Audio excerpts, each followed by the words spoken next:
My name is Sophia, and at 32 years old, I decided to ruin my little sister's life over a plate of turkey. She kicked me out of our family Thanksgiving dinner because my work boots offended her fiancé's delicate sensibilities. She called me a dirty laborer and told me to eat in the kitchen with the help. She had no idea that the dirty laborer she was insulting was the only reason she had a roof over her head or a tuition check for her Ivy League degree. By the time dessert was served inside the house, I had already made a phone call from my truck that would turn her golden life into a nightmare.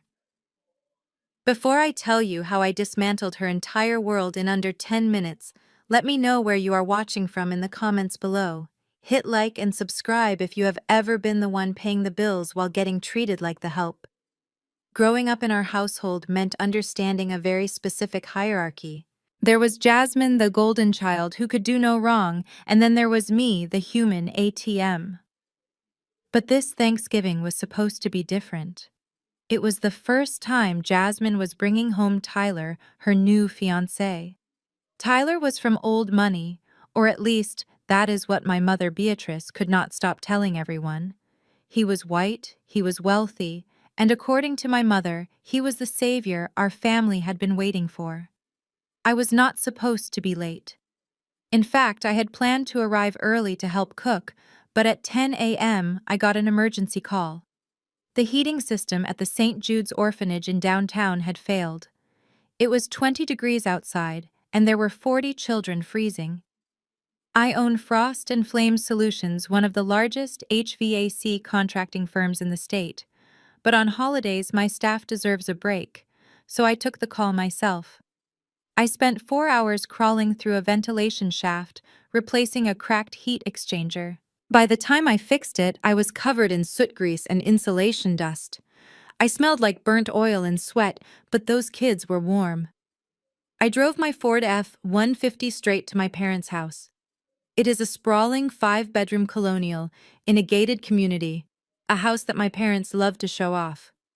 I parked my truck next to a line of pristine Mercedes and BMWs. My truck is a $70,000 beast with heavy-duty suspension and my company logo on the side, but next to Tyler's convertible, it looked like a monster. I knew I looked rough. My Carhartt coveralls were stained black at the knees and elbows. My work boots left faint dusty prints on the driveway. But I thought it was family. I thought they would understand that I had just saved a building full of children from hypothermia. I walked up the front steps and opened the door. The smell of roasted sage and expensive perfume hit me instantly. The entire living room went silent. There were about 15 people there. My aunts, my uncles, and sitting right in the center on the beige Italian leather sofa were my parents Jasmine and Tyler. Jasmine was wearing a white silk dress that probably cost more than my first car. She looked up at me, and her face twisted into a mask of pure horror. "Oh my God, Sophia," she shrieked, dropping her crystal wine glass on the table. "What are you wearing?" I stepped into the foyer and wiped my forehead, leaving a smear of grease above my eyebrow. "Happy Thanksgiving to you too, Jasmine. I had an emergency call at the orphanage." The heat was out. I took a step forward onto the Persian rug, and my mother Beatrice let out a gasp like I had just stabbed someone. "Sophia, stop right there. Look at the floor. You are tracking filth into my house." "It is just a little dust, Mom," I said, trying to keep my voice calm. "I will take the boots off. I just want to say hello and grab a shower." "No, absolutely not." Jasmine stood up. Her face was red. "The Ellingtons are going to be here in 20 minutes. Tyler's parents. You cannot let them see you like this. You look like a janitor." Tyler, who had been sipping his scotch, looked me up and down with a smirk that made my blood boil. He didn't offer a hand. He didn't say hello. He just wrinkled his nose and waved his hand in front of his face. "Is this the sister you told me about, Jasmine?" he asked, his voice dripping with condescension. "I thought you said she was in business. This looks more like manual labor. It smells distinctively lower class." My father Otis was sitting in his armchair.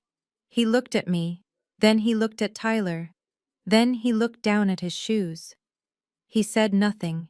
That hurt more than the insults.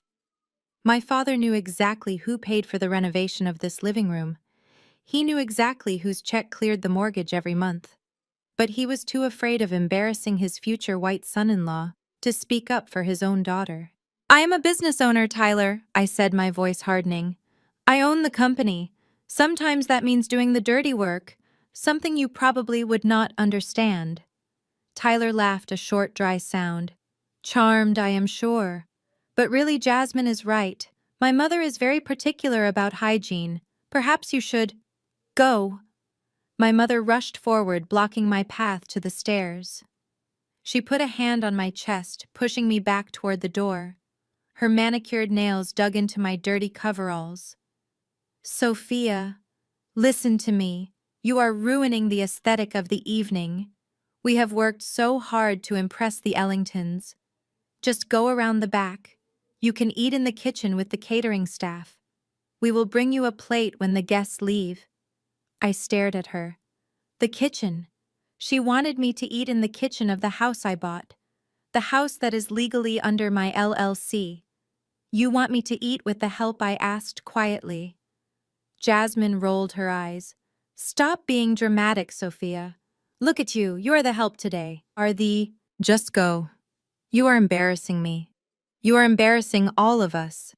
Just be a good sister for once and disappear. I looked around the room. My aunts were pretending to examine the paintings. My cousins were looking at their phones. No one looked at me. I was the stain on their perfect picture, the dirty secret they wanted to hide from their rich new in-laws. I felt something inside me snap. It wasn't a loud snap. It was quiet. It was the sound of a bridge burning. Okay, I said. I stepped back off the rug. I am sorry to disturb your aesthetic. I turned around and walked out the front door. I didn't slam it. I closed it gently. I walked down the long driveway past Tyler's shiny car and climbed into my truck. The cab smelled like old coffee and diesel, and it was the most comforting smell in the world. I sat there for a moment watching the warm glow of the windows. I could see them laughing inside. Jasmine was refilling Tyler's drink. My mother was clapping her hands, probably relieved that the trash had taken itself out. They thought I was going to drive home and cry. They thought I would call them tomorrow and apologize for being dirty. They thought I was the same Sophia who had spent 10 years trying to buy their love with tuition checks and mortgage payments. They were wrong. I took out my phone. It was 4:15 p.m. I scrolled through my contacts until I found the number for David, my personal accountant, and the trustee of the Family Education Fund. It was Thanksgiving, but David answered on the second ring. Hey boss, happy Turkey Day, he said cheerfully. Did the family like the gift? David, I said, and my voice was so cold it fogged up the windshield. Execute Protocol 0 on Jasmine's accounts. There was a pause on the other end. David stopped chewing whatever he was eating. Sophia, are you sure? Protocol 0 means... I know what it means, David. Cut it all. The tuition for next semester at NYU. The housing allowance for her luxury apartment in Manhattan. And the supplementary Amex Platinum. Kill it. Mark it as lost or stolen so the terminal declines it immediately. Okay, David said, his tone shifting to professional mode. What about the parents? The monthly stipend for the house maintenance. Freeze it, I said, watching my father walk past the window inside the house. Freeze the stipend, and David pulled the deed to the house from the safe. I want to review the occupancy clause on Monday. Done, David said. It will take about 10 minutes to propagate through the banking system. Good, I said. Enjoy your dinner, David. I hung up. I sat in my truck for exactly 10 minutes. I watched the clock on my dashboard tick from 4:19 to 4:29. Inside the house, the party was just getting started. I could imagine Jasmine laughing, boasting to Tyler's parents about her studies, about her bright future as an art curator, a future she thought was funded by some vague family inheritance. She never asked where the money came from. She just assumed she deserved it. At 4:30 p.m., I put the truck in gear. My phone buzzed. It was a notification from my banking app. Supplementary card. ending in 8890. Status suspended. Recurring transfer to NYU Bursar cancelled. I backed out of the driveway, leaving a fresh set of tire tracks on their perfectly manicured lawn. As I drove away, I didn't feel sad. I didn't feel lonely. I felt lighter. I turned up the radio and drove to a diner on the highway. I ate a burger and fries alone in my dirty coveralls, and it was the best Thanksgiving dinner I ever had. I had no idea that back at the house the bomb was about to go off.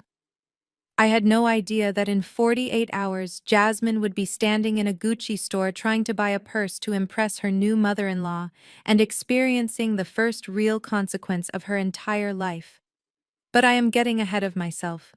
Let me tell you what happened when the bills finally came due. 48 hours later, it was Black Friday.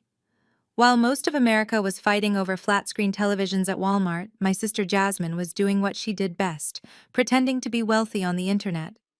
She was at the flagship Gucci store downtown, surrounded by mirrors and velvet ropes, live-streaming to her 5,000 followers. I know this because my office manager Sarah was watching it on her phone during our lunch break. Jasmine was holding a limited edition handbag made of python skin. It cost $3,000.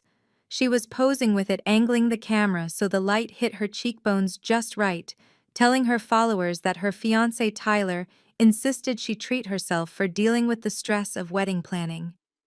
She didn't mention that the stress was caused by her sister cutting off her allowance. She truly believed the card decline on Thanksgiving was a glitch. She lived in a world where consequences were things that happened to other people, not to her. I was 300 feet in the air, standing on the roof of a commercial skyscraper we were retrofitting. The wind was whipping my hair, and the noise of the city was deafening, but I heard my phone ring perfectly clear. I looked at the screen. It was Jasmine. I put it on speakerphone and set it down on a stack of galvanized steel ducts so my foreman Mike could hear. "Sophia, pick up the phone." "Right now," Jasmine screamed. Her voice was shrill panic edging into hysteria. "I am standing at the register at Gucci. There are people staring at me. The card says declined, not authorized. Fix it." I picked up a wrench and tightened a bolt on the compressor unit. "Hello, Jasmine. I am a little busy working. You know manual labor." "Stop it, Sophia. This is not funny. The sales associate is looking at me like I am a criminal. Transfer the money. Tyler says you are just being petty because we kicked you out. Just put 5,000 in the account and I will forgive you." I looked at Mike. He was trying hard not to laugh. I leaned closer to the phone. "Jasmine, I think you are confused. I am just a simple AC technician. I don't have $5,000 for Python bags. Why don't you ask Tyler? He is the wealthy investor, right? Surely 3 grand is pocket change for a man of his stature." There was a moment of silence on the other end. Then I heard the distinct beep of a card reader followed by a flat electronic buzz. The sound of rejection. "Ma'am," I heard the sales associate say in the background, his voice dripping with polite disdain. "Do you have another form of payment? The card has been flagged for insufficient funds and potential fraud." Jasmine gasped. "Fraud? How dare you? My sister is transferring it right now. Sophia, do it." "No," I said, calm and cold. "I cut the line, Jasmine. The tuition, the rent, the cards. It is all gone. Welcome to the real world. Good luck with the bag." I hung up. Mike shook his head and handed me a welding torch. "That was cold, boss," he said. "Necessary," I replied, but the silence didn't last long. 2 hours later, I was back at my office. My company, Frost and Flame Solutions, operates out of a converted warehouse in the industrial district. From the outside, it looks unassuming, maybe even a little run down. The brick is faded and the sign is small. My parents have always hated visiting me here. They think it is a dump.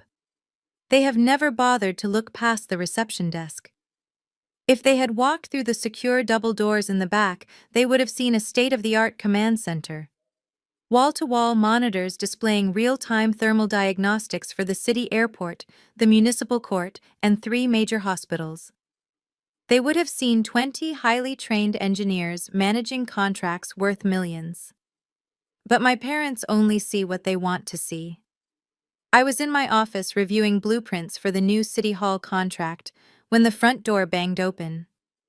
I didn't need to look up to know who it was. The scent of my mother's heavy floral perfume hit me before she did. Sophia Brooks, how dare you? My mother.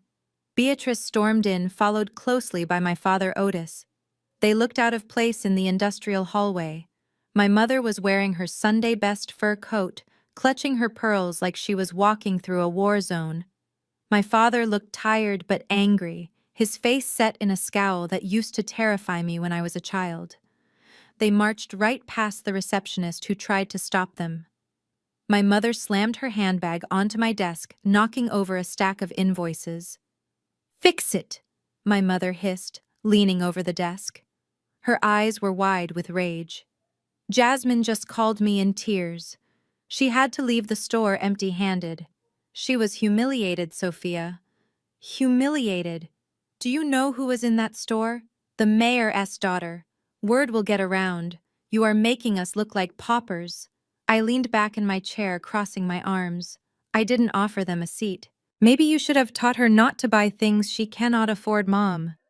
That is a basic life skill. Don't you lecture me about life skills, my father boomed, stepping forward. He pointed a finger at me. You are vindictive. That is what you are. You are jealous of your sister. You always have been, just because she found a man from a good white family. And you are sitting here alone in this garage. He waved his hand around my office, dismissing the awards on the walls, dismissing the 10 years of blood and sweat I had poured into this business.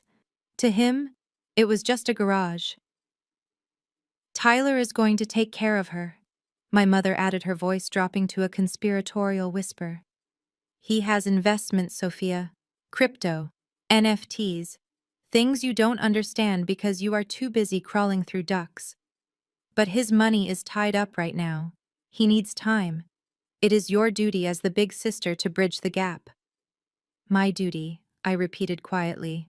My duty was to study hard so I could get a scholarship, because you spent my college fund on a cruise. My duty was to buy your house because the bank was foreclosing. My duty has been writing checks for 10 years while you treat me like a stranger. That is different, my mother snapped. We are your parents. We raised you. You owe us. And Jasmine, she is fragile. She is not like you. You are built for hardship. You are strong like an ox. Jasmine is a flower. She needs protection. Built for hardship. That was their code for saying I was dark-skinned and not pretty enough to marry rich. It was the same insult they had been throwing at me since I was 12. I stood up. I am 5'9", and in my work boots I towered over my mother. I am done protecting her, I said, my voice steady, and I am done paying for her to pretend she is better than me. If Tyler is so rich, let him buy the bag. Let him pay the $60,000 tuition bill that is due next week. My father's face went pale. You wouldn't. You didn't cut the tuition. I did. Every penny. You are ruining her future, my mother screamed, grabbing my arm. She is going to drop out. She will be a nobody, just like you. I looked at her hand on my arm, then I looked into her eyes. I am not a nobody, Mom. I am the landlord. What is that supposed to mean? My father asked, stepping between us. It means get out of my office, I said, pointing to the door, before I call security. And trust me, my security team is not as polite as I am. My mother let go of my arm as if I burned her. You are hateful, she spat. Tyler was right about you. He said you were bitter because no man wants a woman who acts like a man. He said you are toxic. I laughed. It was a dry, humorless sound. Tyler has a lot of opinions for a man who drives a leased car and wears knockoff watches. How dare you? My mother gasped. Tyler is in Ellington. We will see, I said. Now get out. I have work to do. I have a business to run. Someone has to make money in this family since apparently Jasmine is too fragile to work. They left, but not before my mother knocked a cup of coffee off my desk onto the floor. Petty until the end. I watched the brown liquid stain the carpet and I didn't move to clean it up. I sat there in the silence listening to the hum of the servers in the next room. They thought this was a tantrum. They thought I would cool down in a few days and turn the money back on. They had no idea that I had already hired a private investigator named Marcus to look into the illustrious Tyler Ellington. And what Marcus was finding was going to destroy their precious fantasy of a high society wedding. But before I could expose Tyler, I had to survive the engagement party. The invitation was still sitting on my desk. My mother had thrown it at me before she left. I picked it up. It was heavy cream cardstock embossed with gold letters. Mr. and Mrs. Brooks request the honor of your presence at the engagement of their daughter Jasmine to Tyler Ellington. And there it was, clipped to the back, a small handwritten note on yellow paper.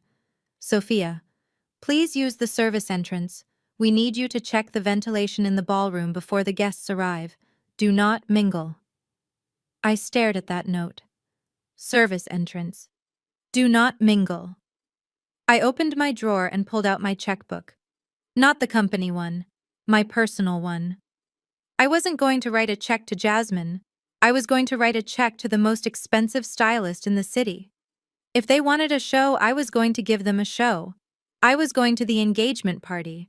And I wasn't going as the AC tech. I was going as the nightmare they never saw coming. I agreed to the family meeting out of morbid curiosity. 2 days after my mother stormed into my office, I drove back to the house I technically owned. The driveway was full again, but this time the atmosphere was different. It was not a party. It was an intervention. Or at least that is what they called it. I called it a circus. When I walked into the living room, the seating arrangement told me everything I needed to know. My parents were sitting on the love seat looking anxious. Jasmine was curled up on the sofa, clutching a pillow, looking like a tragic heroine. And Tyler was sitting in my father's favorite leather recliner. He was not just sitting, he was holding court. He had a glass of my father's expensive scotch in one hand, and he was gesturing with the other like a professor lecturing a slow class. Sophia, glad you could make it, Tyler said without standing up. He swirled the amber liquid in his glass. Take a seat. We need to discuss your financial literacy. I remained standing. My boots were clean this time, but I kept my jacket on. I wanted them to know I was not staying long. I am financially literate enough to pay the mortgage on this roof, Tyler. What do you want? Tyler chuckled, a low, condescending sound that made my skin crawl. See, that is the problem. You think paying bills is wealth. You have a worker-s mindset, Sophia. You trade time for money. You sweat for dollars. It is honorable, I suppose, in a quaint sort of way, but it is not how real wealth is built. My mother nodded eagerly like a bobblehead doll. Listen to him, Sophia. Tyler has been explaining the markets to us. He is a visionary. Tyler smiled at her, benevolent and smug. Thank you, Beatrice. I am just trying to help the family. I hate to see Sophia struggling so much, working herself to the bone in those dirty coveralls just to make ends meet. It must be exhausting being so limited. I looked at him. I looked at the man who had never done a day of physical labor in his life. I was not struggling. My company had a net profit margin of 20% last quarter. But I let him talk. I wanted to see where the trap was. So what is your solution, Tyler? I asked, crossing my arms. Tyler leaned forward, putting his elbows on his knees. He dropped his voice to a serious whisper. I have an opportunity, a once-in-a-lifetime buy-in. I am launching a new decentralized finance project. It is based on algorithmic NFTs backed by real estate futures in the metaverse. We are calling it EtherVest. I fought the urge to roll my eyes. Metaverse real estate. He was selling imaginary land. And here is the thing, Tyler continued. Jasmine is upset about the tuition. We all are. But I am willing to be the bigger man. I am willing to let you into the ground floor of EtherVest. Normally the buy-in is $500,000, but for family I can get you in for $50,000, I repeated. Exactly, Tyler said, leaning back. Now I know you probably don't have that kind of cash sitting around. I know the HVAC business is seasonal, but I have done some calculations. If you sell that monster truck of yours and maybe liquidate some of your heavy inventory, you could scrape together the 50 grand. The room went silent. I looked at Jasmine. She was looking at me with wide, hopeful eyes. Do it, Sophia Jasmine said. Tyler says the returns are guaranteed. You could triple your money in a month. Then you can pay my tuition and you wouldn't have to work so hard. You could stop embarrassing us with those work clothes. My father cleared his throat. It sounds like a solid plan, Sophia. Tyler knows these things. He went to business school. You are just a technician. You should listen to the experts. I looked at my father, the man who taught me how to hold a screwdriver, and felt a wave of sadness. He was so desperate to be adjacent to whiteness and wealth that he was willing to let a con artist strip his daughter of her livelihood. Let me get this straight, I said, my voice low and dangerous. You want me to sell my truck? My work truck. The truck that carries the tools I use to generate actual revenue. You want me to sell my assets to buy invisible land in a video game from a man who is currently drinking my liquor. Tyler's smile faltered for a second. It is not a video game, Sophia. It is the future. But I wouldn't expect someone with your background to understand the blockchain. I am offering you a lifeline. I am offering to turn your blue-collar pennies into white-collar generational wealth. I laughed. It started in my chest and erupted into the quiet room. It was the absurdity of it all. Tyler, I said, walking over to him. I leaned down so our faces were inches apart. I could smell the cheap cologne he was wearing. It was trying to mask the scent of desperation. I don't gamble. And I certainly don't take investment advice from a man wearing a Rolex that ticks. Real Rolexes sweep, Tyler. They don't tick. Tyler snatched his wrist away, covering the watch. His face turned a blotchy shade of red. You are ignorant, he spat, his cool facade cracking. No, I said, straightening up. I am solvent. And here is my financial advice to you. If you need money for Jasmine's tuition, get a job. I hear Starbucks is hiring. They offer great benefits. I turned to leave, but Tyler jumped up. He moved fast, blocking my path to the door. He was taller than me, but he was soft. He had hands that had never held anything heavier than a golf club. You think you are so smart? He hissed, saliva flying from his mouth. But you are making a mistake. A big one. I am going to be the head of this family. When I marry Jasmine, I will be the one making the decisions. He took a step closer, invading my personal space. And let me tell you something, Sophia. People like us, the Ellingtons, we talk. We decide who gets into the clubs and who stays outside. If you walk out that door without cutting me a check, you are done. You will never be invited to our galas. You will never step foot in our world. You will be nothing but the mechanic we call when the toilet backs up. I looked him dead in the eye. I didn't blink. Tyler, I said quietly, I am the one who built the club. I pushed past him. He stumbled back, shocked by my strength. My parents were shouting something about being ungrateful, about ruining an opportunity, but I didn't stop. As I walked to my truck, I felt a vibration in my pocket. It was a text from Marcus, my private investigator. I pulled it out and read the message under the moonlight. Subject, Tyler Ellington. Preliminary report. Sophia, you are going to want to see this. The kid is not an Ellington. His last name is Ellis. He legally changed it 3 years ago. And wait until you see his credit score. It is lower than the temperature in your freezer. I smiled. The anger from the meeting evaporated, replaced by the cold calculation of a hunter who just spotted the prey. Tyler wanted $50,000 because he was drowning. He wasn't a savior, he was a leech, and he had just attached himself to the wrong host. I started the engine of my Ford F-150. They wanted me to sell this truck. Instead, I was going to use it to drive straight through their lies. The engagement party was in 2 weeks. Tyler had threatened to keep me out of his world. He didn't realize that I was about to bring my world crashing down on top of his. I put the truck in drive. The game was on. And unlike Tyler, I played to win. The silence from my family lasted exactly 90 days. It was the most peaceful quarter of my life. My business revenue increased by 15% without the constant drain of Jasmine's tuition and my mother's emergency shopping sprees. I almost forgot that they existed until the envelope arrived at my office. It was heavy cream cardstock embossed with gold leaf.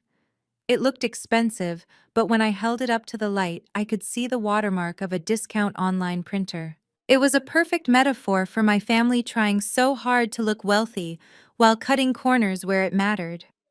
I opened it. It was an invitation to the engagement party of Jasmine Brooks and Tyler Ellington. The venue was the grand ballroom of the Pierre Hotel. I was surprised. I knew for a fact my parents were tapped out, and Tyler was drowning in debt. They must have leveraged everything they had left or taken out predatory loans to fund this charade. But the real kick in the teeth wasn't the venue. It was the small, yellow sticky note attached to the RSVP card. It was written in Jasmine's bubbly handwriting. Sophia, please use the service entrance on 61st Street. Since you are coming anyway, could you bring your tools and check the ventilation in the ballroom before the guests arrive? The hotel manager said the AC is acting up and we want everyone to be comfortable. Also, please do not sit at the main tables. We have a space for you near the catering station. Thanks. I stared at the note. They didn't want a sister. They wanted free labor. They wanted me to sneak in the back door, wipe my grease-stained hands on a rag, and fix the air conditioning so their high society guests wouldn't sweat. They wanted to remind me of my place one last time. I picked up the phone and called David, my lawyer and best friend. We met for lunch at a steakhouse downtown. I slid the invitation across the table. David read the note and his face turned a shade of purple I had never seen before. He slammed his fork down. "This is not an invitation, Sophia," he said, his voice tight with anger. "This is a summons for a servant. You are not going. I forbid it. You are the CEO of a multi-million-dollar corporation. You are not going to crawl into a vent in a ball gown to save them a few $100 on a maintenance call." I took a sip of my sparkling water and smiled. David was right, of course, but he was missing the point. If I didn't go, they would spin the narrative. They would tell everyone I was jealous. They would tell the Ellingtons that I was a bitter, unsupportive sister who refused to help the family. "I am not going to fix the AC. David," I said calmly. "Good," David said, picking up his knife. "Then throw that trash away and let's order dessert." "I am going to the party," I continued, "but I am not using the service entrance. And I'm certainly not wearing coveralls." David stopped eating. He looked at me with a mixture of concern and curiosity. "Sophia, what are you planning?" "I am planning to introduce them to the real Sophia Brooks, not the mechanic, not the bank, the owner." That afternoon I cleared my schedule. I didn't go to a department store. I went to a private atelier in the fashion district, a place where you need an appointment just to look at the fabric swatches.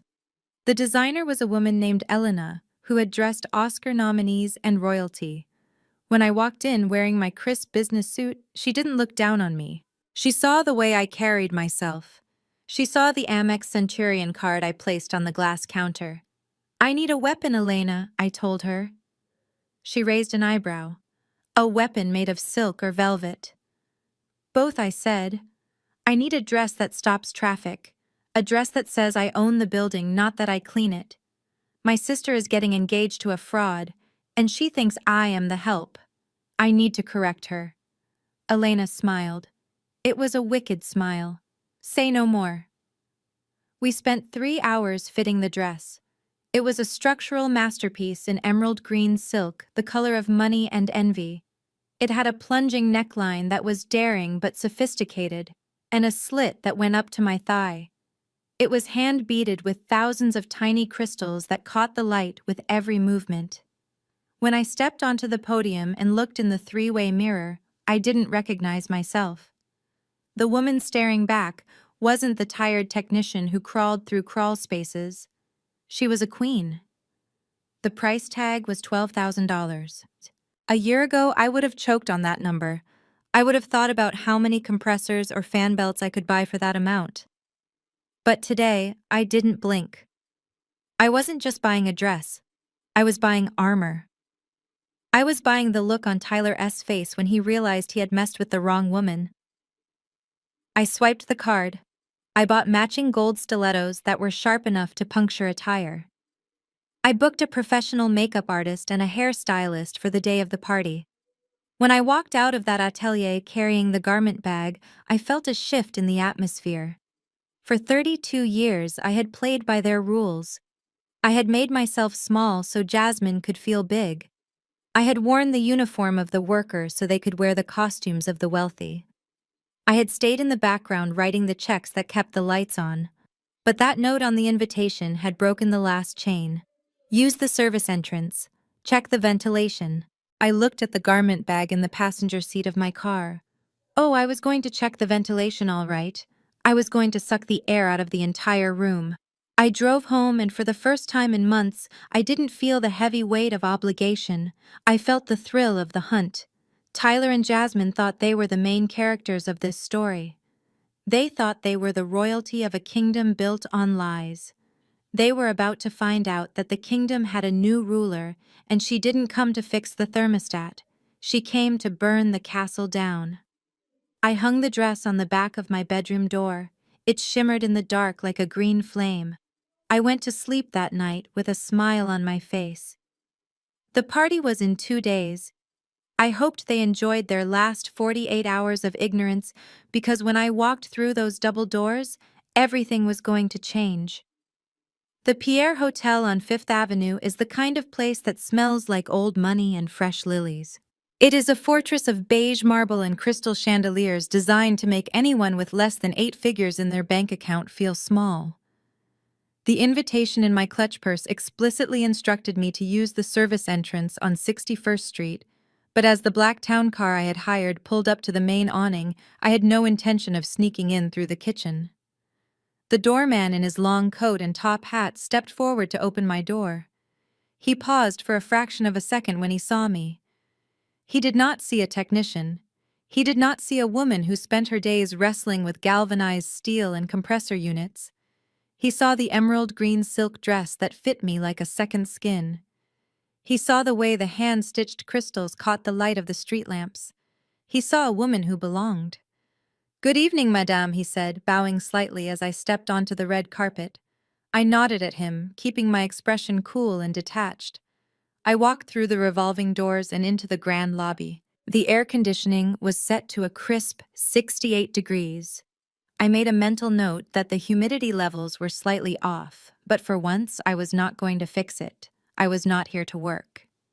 The engagement party was being held in the grand ballroom.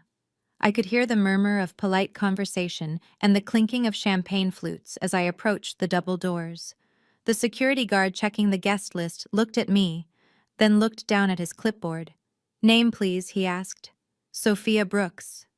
I said, my voice steady. He frowned, running his finger down the list.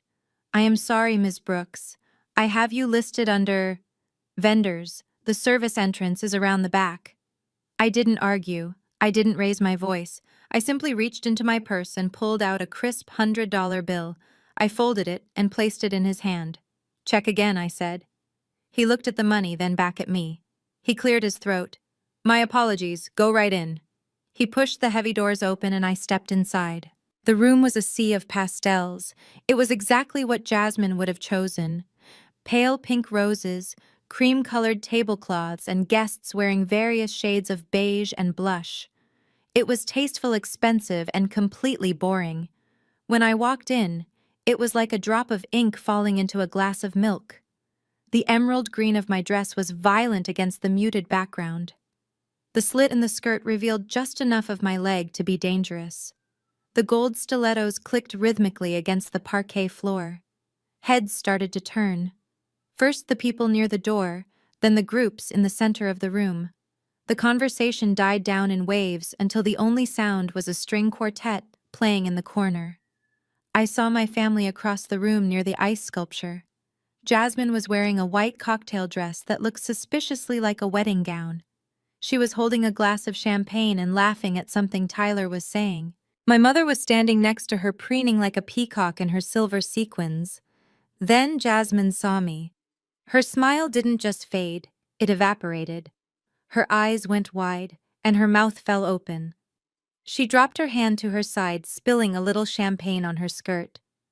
My mother turned to follow her gaze, and I saw her physically recoil.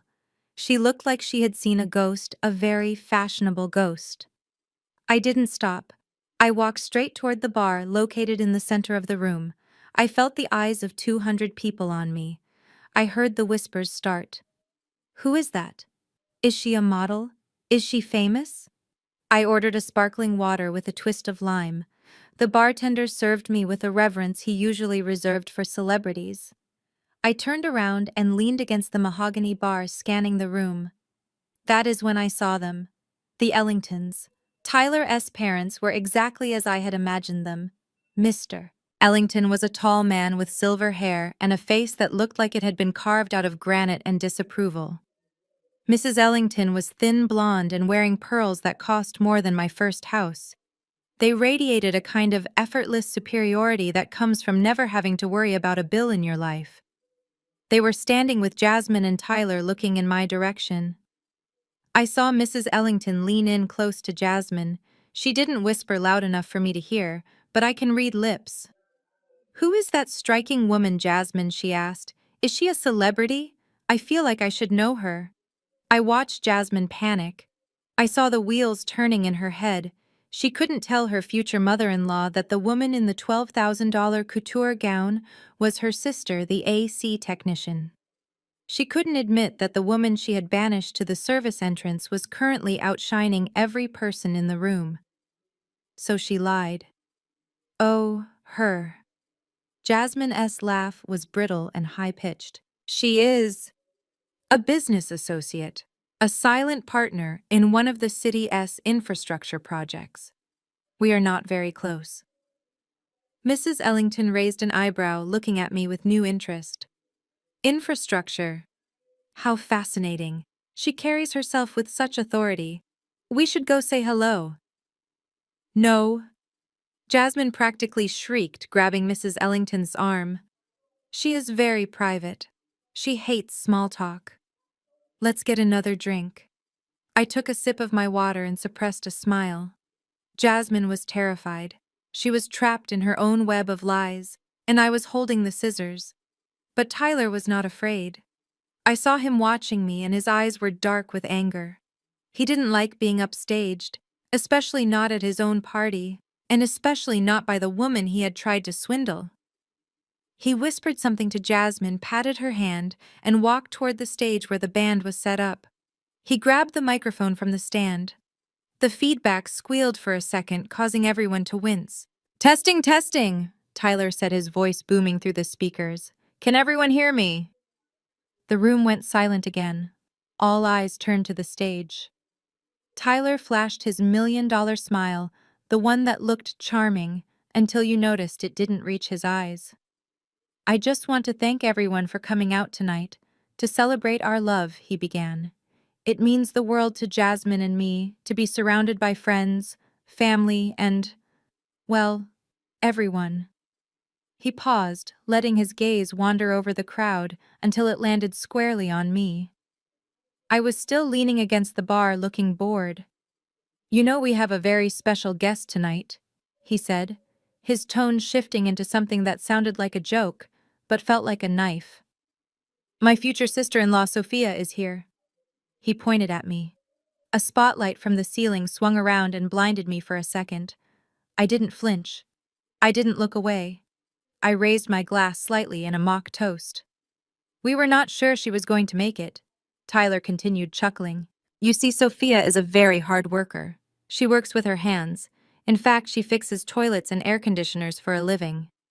A few people in the crowd tittered nervously, not sure if this was a roast or a compliment. "I told her she didn't have to dress up," Tyler said, his voice dripping with false sweetness. "I told her she could come in her work clothes." We even opened the service entrance for her so she wouldn't have to worry about tracking mud on the carpet. But look at her, folks. He gestured grandly at me. She really cleaned up nice, didn't she? It is amazing what a little soap and a rented dress can do. Let's give it up for our favorite plumber for making the effort to pretend she is one of us tonight. The room erupted in laughter. It wasn't warm laughter. It was the cruel, relieved laughter of people who were glad they weren't the target. They laughed because Tyler gave them permission to look down on me. They laughed because in their world, a plumber in a couture dress was a joke, a pretender, a child playing dress-up in Mamia's closet. I saw Jasmine cover her mouth to hide a smile. I saw my mother let out a breath of relief. Tyler had done it. He had put me back in my place. He had reminded everyone that no matter what I wore, I was still just the help. I stood there in the spotlight, the sound of their laughter washing over me. My face burned, but I didn't let it show. I kept my chin high. I kept my spine straight. Tyler grinned at me, thinking he had won. He thought shame would make me run. He thought I would scurry out the back door with my tail between my legs. But he was wrong. I wasn't leaving. I was just waiting. Because what Tyler didn't know was that the laughter of these people meant nothing to me. And what he definitely didn't know was that the most powerful man in the room wasn't him, and it wasn't his father. It was the man who had just walked through the main doors behind me, the man whose multi-million-dollar contract was sitting on my desk, signed and sealed. Let them laugh, I thought, taking another sip of my water. Enjoy the joke, Tyler, because the punchline is coming, and it is going to hit you like a freight train. The laughter of the crowd was still hanging in the air, a thick fog of mockery that seemed to suffocate everyone but me. Tyler stood on the stage holding the microphone like a scepter, grinning down at me with the satisfaction of a man who believed he had just crushed an insect. Jasmine was clinging to his arm, beaming, her white teeth flashing in the stage lights. They thought they had won. They thought that by reducing my life's work to the word plumber, they had stripped me of my dignity. But dignity is not something you wear like a rented tuxedo. It is something you build brick by brick, or in my case, contract by contract. I did not run. I did not cry. I simply took a slow, deliberate sip of my water and looked at my watch. It was 8:15, right on schedule. The heavy double doors at the back of the ballroom swung open again. This time it was not a waiter, and it was not a late guest. A hush fell over the room, starting from the back and rolling forward like a wave. The air in the room shifted. You know the feeling when the principal walks into a classroom, or when a lion walks into a clearing. The predator had arrived. Walking through the doors was Arthur Sterling. If you live in this city, and you do not know Arthur Sterling, you are living under a rock. He is the CEO of Sterling Development, the firm responsible for the new skyline, the waterfront renovation, and most importantly, the $3 billion expansion of the international airport. He is a man who does not attend engagement parties for fake socialites. He is a man who moves mountains with a signature. He was flanked by 2 assistants, but he walked with the stride of a man who owned the ground beneath his feet. He was wearing a bespoke suit that cost more than Tyler's entire car. I saw Tyler's eyes go wide. He practically shoved Jasmine aside to get down from the stage. This was his chance. He had probably sent an invitation to Sterling's office months ago, never dreaming the man would actually show up. In Tyler's mind, this was the validation he desperately needed. If Arthur Sterling was here, then Tyler Ellington was somebody. Tyler rushed toward the center of the room. His hand extended, his face arranged into a mask of obsequious delight. "Mr. Sterling," he called out, his voice cracking slightly. "What an honor! I am so glad you received our invitation. Welcome to our celebration." Tyler's father. Mr. Ellington was right behind him, adjusting his tie, trying to look important. They formed a wall of desperation, blocking Sterling's path. Arthur Sterling stopped. He looked at Tyler's extended hand, then he looked at Tyler's face. He did not smile. He did not shake the hand. He looked at Tyler with the mild annoyance one might feel for a gnat buzzing at a picnic. I am sorry, Sterling said, his voice deep and gravelly. Do I know you? Tyler's smile faltered. I am Tyler. Tyler Ellington. This is my engagement party. We met at the Chamber of Commerce Gala last year. Sterling blinked. I meet a lot of people, son. Excuse me. And then just like that, Arthur Sterling stepped around Tyler. He walked past Mr. Ellington without even a nod. He parted the sea of guests who were all craning their necks to see what was happening. He walked straight toward the bar, straight toward the woman in the green dress, straight toward the plumber. The room went dead silent. You could hear a pin drop on the parquet floor. Jasmine stood frozen near the stage, her hand covering her mouth. Tyler turned around, his face pale, his hand still hanging uselessly in the air. Sterling stopped in front of me. His stern face broke into a genuine warm smile. He reached out and took my hand in both of his. Sophia, he said loudly enough for the back of the room to hear. My assistant told me you might be here. I almost didn't believe her. You are usually harder to track down than the president. Hello, Arthur, I said, keeping my voice smooth and level. I decided to take a night off. Although apparently I should have brought my toolbox according to the host. Sterling laughed, a booming sound that echoed off the high ceilings. He shook his head. Toolbox. That is rich. Listen, I was going to call your office on Monday, but since I caught you here, I wanted to deliver the news personally. He let go of my hand and reached into his jacket pocket, pulling out a thin gold fountain pen. He gestured with it, emphasizing his words. The airport board reviewed the final stress tests on the terminal expansion. The HVAC systems your team designed are performing at 98% efficiency. Even with the heat wave last week, the climate control was flawless. The energy savings alone are going to pay for the system in 3 years. He paused, and the silence in the room deepened. Every ear was strained. Every eye was wide. The board voted this morning, Sophia. We are awarding Frost and Flame the master maintenance contract for the entire airport district. 5 years. $5 million a year. Plus the retrofit on the old terminal. He held out his hand again. Congratulations. You are now the exclusive climate control partner for the largest infrastructure project in the state. I smiled. It wasn't a gloating smile. It was the smile of a woman who just cashed a check her family said would bounce. Thank you, Arthur, I said, shaking his hand firmly. My team will be ready to start the retrofit in January. I will have the specs on your desk by Monday. Wonderful, Sterling said. Now are you going to introduce me to your friends, or are we going to stand here all night? I looked over Sterling's shoulder at Tyler. He looked like he had been struck by lightning. His mouth was opening and closing like a fish out of water. His mother, Mrs. Ellington, was clutching her pearls so hard I thought the string would snap. Mr. Ellington looked like he was having a cardiac event. Tyler took a stumbling step forward. Wait, Mr. Sterling, you know her. Sterling turned slowly, looking at Tyler with irritation. Know her. Young man, Sophia Brooks is the finest mechanical engineer in the city. Her company is the backbone of half the commercial buildings downtown. But, Tyler stammered, pointing a shaking finger at me. She fixes air conditioners. She is blue collar. Sterling's eyes narrowed. He looked at me, then back at Tyler. His expression went from annoyance to disgust. She owns the company, son, Sterling said, his voice cutting like a razor. She doesn't just fix them. She designs them. She builds them. And judging by the contract I just awarded her, she makes more in a month than you probably make in a decade. The crowd gasped.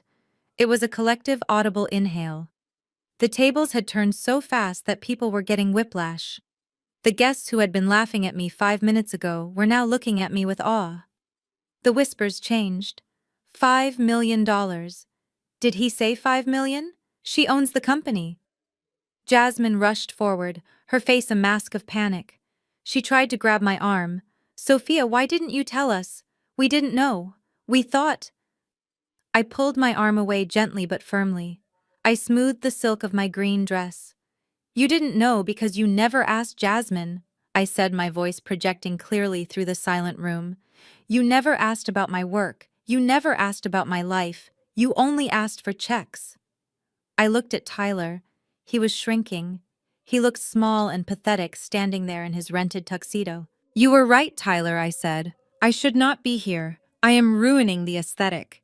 I placed my glass of water on the bar. The click of the glass against the wood was the final period at the end of a sentence.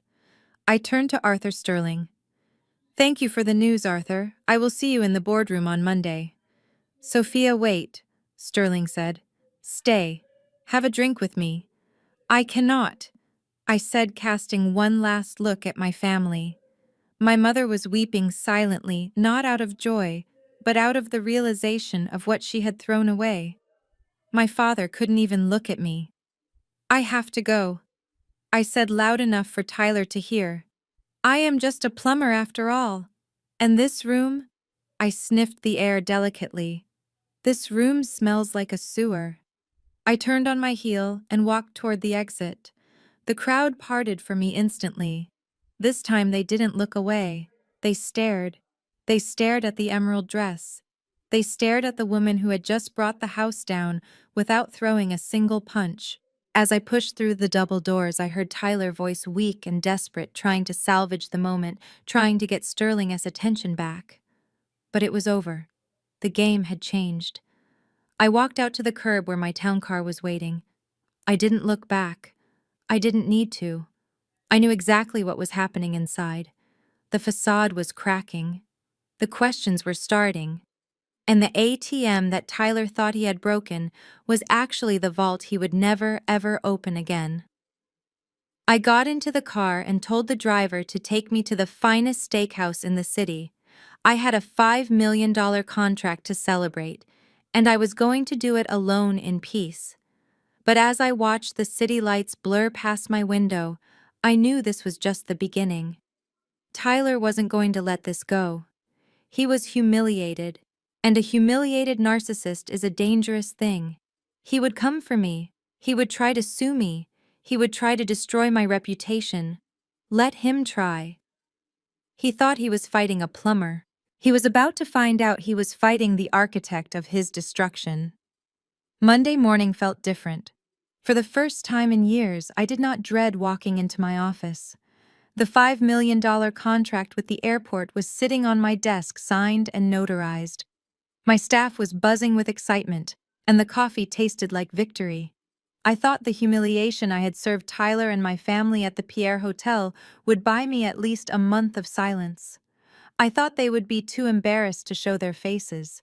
I was wrong. Narcissists do not feel shame the way normal people do. They view it as a temporary obstacle to getting what they want. At 10 o'clock sharp, the receptionist buzzed me.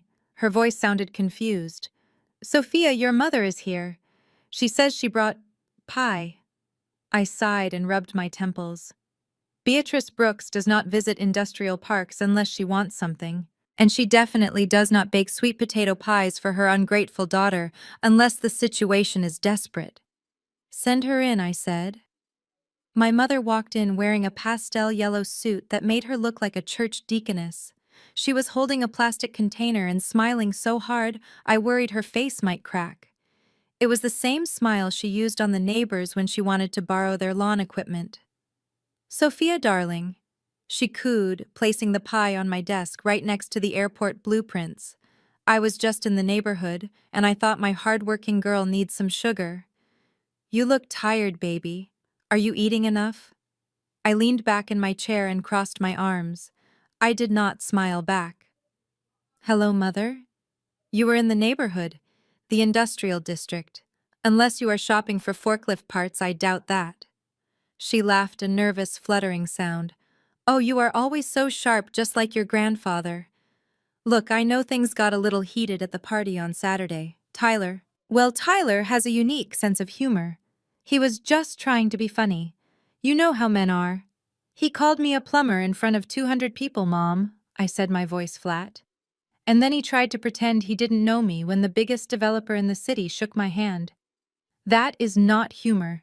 That is insecurity. My mother sighed and sat down in the guest chair without being asked. She smoothed her skirt. Well, that is actually why I am here. We need to clear the air. We are family, Sophia. And families help each other. We lift each other up. I waited. I knew the ask was coming. It was just a matter of how many layers of guilt she would wrap it in first. Jasmine is distraught. She continued, her eyes getting misty on cue. She loves Tyler so much, but you know weddings are expensive. And Tyler, well, his assets are currently tied up in some very complex international markets. Liquidity is a bit of an issue just for the short term. I almost laughed. Liquidity issues. That was a polite way of saying he was broke. My private investigator had already sent me the file. Tyler didn't have assets in international markets. He had debts in local casinos. He had maxed out 3 credit cards trying to pay for the engagement ring, and now the venue for the wedding was demanding a $50,000 deposit that he didn't have. So let me guess, I said. You want me to untie his assets? My mother leaned forward, reaching for my hand across the desk. I pulled it away. It is not for him, she pleaded. It is for your sister. She has her heart set on a June wedding at the Botanical Gardens. If they don't pay the deposit by Friday, they lose the date. Imagine the humiliation, Sophia. After everything that happened at the party, if the wedding is canceled, everyone will talk. They will say the Brooks family are frauds. It would reflect badly on you too, on your new business deal. I stood up and walked to the window, looking out at the parking lot where my trucks were loading up for the day. Mom, I said, keeping my back to her, Tyler is a fraud. He does not have money. He is gambling with money he does not have. If I give him $50,000, it won't go to the venue. It will go to a bookie or a crypto scam. I am not funding this delusion. My mother's voice changed. The sweetness evaporated, replaced by the cold steel I knew so well. You have millions now, Sophia. We heard Mr. Sterling. $5 million. And you cannot spare 1% of that to save your sister's happiness. You are selfish. You have always been selfish, hoarding your money while we struggle to maintain our status. I turned around. I earned this money. I built this company while you and Dad were buying luxury cars you couldn't afford. I am not giving you a dime. Tell Tyler to get a job. My mother stood up, her face twisting into a sneer. She pulled her phone out of her purse. I thought you might say that. That is why I have Jasmine on the line. She held the phone up. Jasmine's face filled the screen. She looked terrible, her eyes swollen from crying, but there was a vicious look in them that matched our mother's. Hello, Sophia. Jasmine said, her voice tinny through the speaker. I heard everything. You really are a monster, aren't you? I am a realist, Jasmine, I said. Do not marry him. He is using you. I don't care, Jasmine screamed. I love him, and we are going to get married, and you are going to pay for it. Because if you don't, I am going to destroy you. I looked at the phone, incredulous. How exactly are you going to do that, Jasmine? Are you going to cry at me until I surrender? No, Jasmine said, and a slow, cruel smile spread across her face. I am going to go on TikTok. I am going to go on Instagram. I have 50,000 followers now, thanks to the engagement party drama. And I am going to tell them the truth about Grandpa Theodore's will. I froze. Grandpa Theodore had left me the warehouse and the seed money for my business because I was the only one who visited him in the nursing home. He left the house to my parents. It was all legal. I am going to tell everyone that you manipulated a dying old man, Jasmine hissed. I am going to tell them you stole the inheritance that was meant for all of us. I will say you forged the signature. I will say you are a thief who built her empire on stolen money. You know that is a lie, I said, my hands balling into fists. Does it matter? She asked. In the court of public opinion, the truth doesn't matter. The accusation matters. Imagine what Mr. Sterling will think when he hears that his new star contractor is being investigated for elder abuse and fraud. Do you think he wants that kind of PR? He will drop you so fast your head will spin. My mother nodded, watching me closely. She is right, Sophia. It would be a shame to lose that big contract over a little family misunderstanding. Just write the check, consider it a consulting fee, to keep the family peace. I looked at the two of them, my mother standing in my office smelling of expensive perfume and betrayal, and my sister on the screen ready to burn my life down for a wedding date. They were not family. They were terrorists. They were banking on my fear. They thought I would panic at the thought of losing the Sterling contract. They thought I would pay to make the noise go away. But they forgot one thing. When you build a business from the ground up, you learn how to deal with blackmail. You don't negotiate. You eliminate the leverage. I looked at my mother. Get out. She blinked, surprised. Excuse me. I said, get out. I repeated, my voice low and dangerous. Take your pie and get out of my building. And Jasmine, go ahead. Post the video. Tell your lies. But remember one thing. When you accuse someone of a crime, you better make sure your own hands are clean. Jasmine laughed. My hands are clean. I am just a student. Are you? I asked. Are you really a student, Jasmine? Or are you a dropout who has been pocketing tuition money for 2 years? Jasmine's face went pale on the screen. My mother looked confused. What are you talking about, Sophia? Ask your daughter, Mom, I said, walking to the door and holding it open. And ask Tyler about the loan he took out in your name last week, the one secured against the house. My mother's eyes went wide. She looked at the phone. Jasmine, what is she talking about? Jasmine hung up instantly. The screen went black. My mother stood there for a moment, uncertain. She looked at me, then at the door. You are lying, she whispered. You are trying to tear us apart. I am not the one lying, Mom, I said. But you are about to find out who is. Now leave. I have a contract to fulfill. She grabbed her purse and the pie and hurried out. She didn't look back. She was rushing home to check her credit report. I closed the door and leaned against it. My heart was pounding. I had called their bluff, but I knew Jasmine. She was cornered and desperate. She might post the video anyway just to spite me. I needed to move fast. I needed undeniable proof. I walked back to my desk and picked up the phone. Marcus, I said when the private investigator answered. I need everything you have on Jasmine S. academic records. And I need the paper trail on Tyler S. debts. We are going to court. I wasn't just going to defend myself. I was going to launch a preemptive strike that would silence them forever. They wanted a war over money. I was going to give them a war over truth. And the truth was a weapon they were not equipped to handle. The video went live at 7 in the morning on a Tuesday. By 9 o'clock it had 2 million views. I watched it in my office with a knot in my stomach that felt like I had swallowed a handful of gravel. Jasmine sat on the floor of her bedroom wearing no makeup and a hoodie that looked 3 sizes too big. She was crying. Not the silent, dignified crying of a person in actual pain, but the loud, gasping performance of someone auditioning for a soap opera. She told the camera that her wealthy sister had stolen her inheritance. She claimed that I had manipulated our grandfather into signing everything over to me on his deathbed, leaving the rest of the family destitute. She didn't mention that I was the only one who visited him. She didn't mention that the warehouse was a crumbling liability when I got it. She just painted a picture of a greedy corporate monster stepping on the neck of her poor, struggling little sister. The caption read simply, "The truth about my millionaire sister." The comments were a cesspool. People who didn't know me were calling for my business to be boycotted. They called me heartless. They called me a thief. They tagged Arthur Sterling and asked why he was doing business with an elder abuser.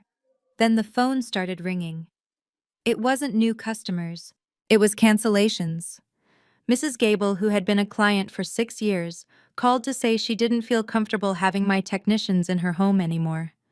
A restaurant chain I was bidding on sent a polite email pulling their request for a proposal citing brand alignment concerns. My reputation, which I had spent a decade building brick by brick, was being dismantled in seconds by a 22-year-old with a ring light and a vendetta. My mother called at noon. Her voice was not frantic, it was smug. I saw the video, Sophia, she said. It is very convincing. Everyone is talking about it. My phone has not stopped ringing. I gripped the receiver so hard my knuckles turned white. Tell her to take it down, Mom. Tell her to tell the truth. My mother sighed. I cannot control her, Sophia. She is hurt. You hurt her. But I think there is a solution. I spoke to Tyler. He thinks that if you cover the wedding deposit and maybe issue a public apology, Jasmine might be willing to post a follow-up video clearing the air. She could say it was a misunderstanding. I closed my eyes. It was extortion. Pure and simple. They were holding my livelihood hostage for $50,000. So that is the price, I asked quietly. My reputation costs $50,000. It is a small price to pay for family peace, my mother said. Just pay it, Sophia. Make this go away before you lose everything. You have the money. Stop being stubborn. I hung up the phone. I didn't slam it. I placed it gently back in the cradle. The sadness I used to feel about my family was gone. It had burned away, leaving nothing but a cold, hard clarity. They weren't just toxic, they were dangerous. And you do not negotiate with terrorists. I pressed the intercom button. Sarah, hold all my calls. I am going out. I drove to a diner on the outskirts of the city. It was a place with sticky tables and burnt coffee, the kind of place where nobody asked questions. Marcus was waiting for me in the back booth. He was a small man who looked like an accountant, but he was the best private investigator in the state. He had a thick manila envelope sitting next to his coffee cup. You look like hell, Sophia, Marcus said, as I slid into the booth opposite him. My sister is trending on TikTok, I said. I am having a bad week. Tell me you have something good in that envelope. Marcus tapped the folder. I have something better than good. I have a nuclear bomb. He opened the envelope and slid a stack of papers across the table. Let's start with the college fund, he said. You have been sending $60,000 a year directly to the university bursar, right? Correct, I said. Marcus nodded. Well, here is the thing. The university has a strict refund policy. If a student withdraws within the first 2 weeks of the semester, the tuition is refunded to the student account or a designated personal account. I looked at the documents. It was a transaction history. Jasmine didn't just drop out, Marcus said, pointing to a line item. She was expelled academically 2 years ago. She had a .5 GPA. But every semester she enrolled, registered for classes, waited for your check to clear, and then withdrew immediately. The university refunded the money to her personal checking account. I felt the blood drain from my face. 2 years, $120,000. She had been stealing from me for 2 years. She bought a car. Marcus continued flipping the page. She bought designer clothes. She went on vacations. And she paid off Tyler's gambling debts. I looked at the bank statements. There were transfers to DraftKings, transfers to offshore crypto exchanges, and transfer after transfer to an account named Ellis Holdings. Who is Ellis Holdings? I asked. That is Tyler, Marcus said. His real name is Tyler Ellis. He changed it to Ellington 3 years ago when he started trying to climb the social ladder. He is not old money, Sophia. His father is a retired bus driver in New Jersey, and his mother works at a Walmart. They are good people, actually. They have no idea he is pretending to be a millionaire. The people you met at the party were hired actors. I stared at him. Hired actors. The couple playing his parents, Marcus confirmed. Local theater actors. I found their casting profiles online. Tyler paid them $500 each to stand there and look snooty. I started laughing. It wasn't a happy laugh.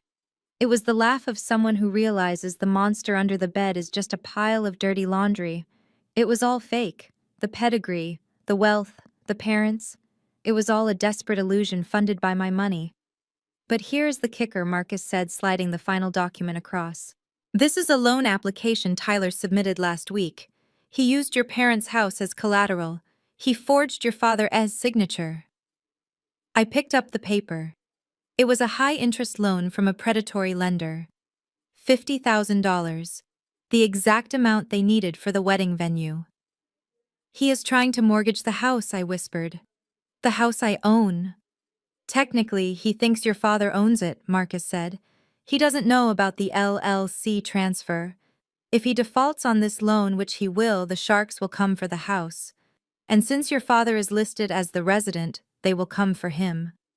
I sat back in the booth. The magnitude of the betrayal was breathtaking. Jasmine was a thief. Tyler was a fraud and a forger. And my parents were the unwitting accomplices in their own destruction. They want a war, I said quietly, looking at the stack of evidence. They want to play dirty. This isn't dirty, Marcus said, taking a sip of his coffee. This is a felony. You have enough here to put both of them in prison for 5 years. Fraud, embezzlement, forgery, identity theft. I looked at the documents again. I thought about the video of Jasmine crying. I thought about the clients canceling their contracts. I thought about my mother telling me to just pay the money. I pulled out my checkbook and wrote Marcus a check for his services. I added a generous bonus. Thank you, Marcus, I said, gathering the papers. You just saved my life. What are you going to do? He asked. Are you going to the police? Not yet, I said, standing up. The police are for punishment. I want something more than punishment. I want total dismantling. I walked out of the diner with the envelope tucked under my arm. The sun was shining, but the air felt cold. I got into my truck and placed the evidence on the passenger seat. Jasmine wanted a viral moment. She wanted the world to know the truth about the Brooks family. I was going to give her exactly what she wanted. I wasn't going to respond on TikTok. I wasn't going to argue in the comments. I was going to take this folder to a place where hashtags didn't matter. I was going to take it to a courtroom. But first I had to make a stop. I had to go see Arthur Sterling. I had to show him that the only criminal he was doing business with was the one trying to marry into my family. I started the engine. The media crisis was still raging. My phone was still buzzing with hate mail. But for the first time in days, I wasn't afraid. I had the treasure map, and it led straight to the destruction of Tyler and Jasmine S. House of Cards. The war was over. They just didn't know they were already dead. Most people, when caught stealing 6 figures from their own family, would feel shame. They would retreat, apologize, and try to make amends. But my family is not most people. My family operates on a level of delusion that should be studied by psychiatrists. Instead of an apology, I received a process server. He showed up at my office 3 days after the confrontation in the conference room. He handed me a thick stack of papers and apologized, saying he was just doing his job. I sat at my desk and read the lawsuit. It was a masterpiece of fiction. Tyler and Jasmine, along with my parents, were suing me for unjust enrichment and breach of verbal contract. Their narrative was breathtaking in its audacity. They claimed that Frost and Flame Solutions was not built on my hard work and loans, but on a secret family cash investment given to me 10 years ago. They claimed my parents had given me their life savings to start the business with the verbal understanding that they would own 50% of the company. It was a lie so bold it was almost impressive. 10 years ago, my parents were dodging debt collectors. They didn't have $5 to spare, let alone $50,000. I started this company with a maxed-out credit card and a used van I bought from a retiring plumber. But in the legal system, the truth doesn't stop you from being sued. It just means you have to pay a lawyer to prove you are right. We met for mediation 2 weeks later. It was a mandatory step before a trial could be scheduled. The room was sterile with gray walls and a long oval table that felt like a battlefield. I sat on one side with David. David is the kind of lawyer who wears bespoke suits and speaks in a voice that is quiet but terrifying. He charges $600 an hour, and he is worth every penny. On the other side sat the coalition of the greedy. My parents looked righteous, like they were the victims of a great injustice. Jasmine looked bored, checking her phone under the table. Tyler looked smug. He was whispering into the ear of their lawyer, a man named Mr. Henderson.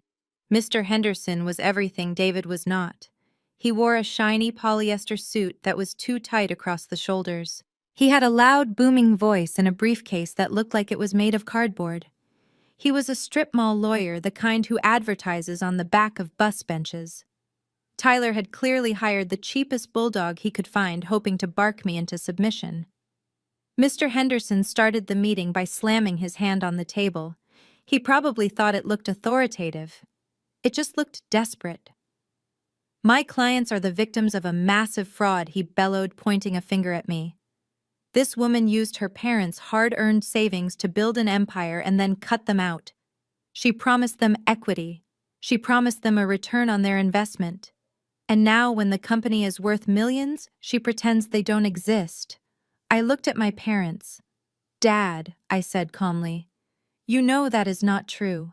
You know I ate ramen noodles for 3 years because I didn't have any funding.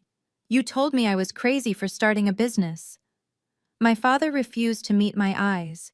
He stared at a spot on the wall. "We gave you cash, Sophia. Cash we had saved in the safe. We didn't write a check because you said you needed it under the table for tax reasons." I felt a vein throb in my temple. They were accusing me of tax fraud now, too. They were willing to burn everything down just to get a piece of what I built. Mr. Henderson leaned back, smiling, like he had just made a brilliant point. "We are willing to settle to avoid a messy public trial. We know Miss Brooks values her reputation, especially with her new airport contract. So here's our offer. We want 50% of the shares of Frost and Flame Solutions. And we want a seat on the board for Mr. Tyler Ellington to ensure the family interests are protected." I laughed. I couldn't help it. The idea of Tyler, the man who fell for a crypto scam, managing my company was hilarious. David placed a hand on my arm, silencing me. He didn't laugh. He didn't even smile. He opened his leather folder and took out a single piece of paper. "Mr. Henderson," David said, his voice silky smooth. "That is a very creative story. Unfortunately, facts are stubborn things. You claim your clients gave Ms. Brooks $50,000 in cash 10 years ago. That is correct," Henderson said. David slid the paper across the table. "This is the bankruptcy filing for Otis and Beatrice Brooks, dated exactly 10 years and 2 months ago. In this sworn federal document, they stated under penalty of perjury that they had 0 assets and 0 cash savings. They listed their total liquid worth as $400. David paused, letting the silence stretch. "So, Mr. Henderson, either your clients committed federal perjury 10 years ago by hiding assets during a bankruptcy proceeding, or they are committing perjury now by claiming they had money to invest. Which felony would you like them to admit to today?" Henderson's face went pale. He looked at my parents. They looked terrified. They had forgotten about the bankruptcy. They had forgotten that their financial failures were a matter of public record. Tyler tried to intervene. "That is a technicality," he argued, waving his hand. "They found the money later. It was a gift from a relative." David ignored him. He kept his eyes on Henderson. "Furthermore, we have the incorporation documents for Frost and Flame. We have the loan agreements from the bank. We have 10 years of tax returns. There is no record of any family investment because there was none. If you pursue this lawsuit, we will countersue for malicious prosecution and we will win. And we will ask the court to force your clients to pay our legal fees." Henderson swallowed hard. He started shuffling his papers, looking for an escape route. "Well," he muttered, "maybe we can adjust the percentage. Maybe a cash settlement instead of equity." "No," David said. "No settlement. No equity. No cash." Tyler slammed his fist on the table. "This is unfair. You are rich. We are family. You owe us. If you don't pay, we will go to the press. We will tell everyone you are starving your parents."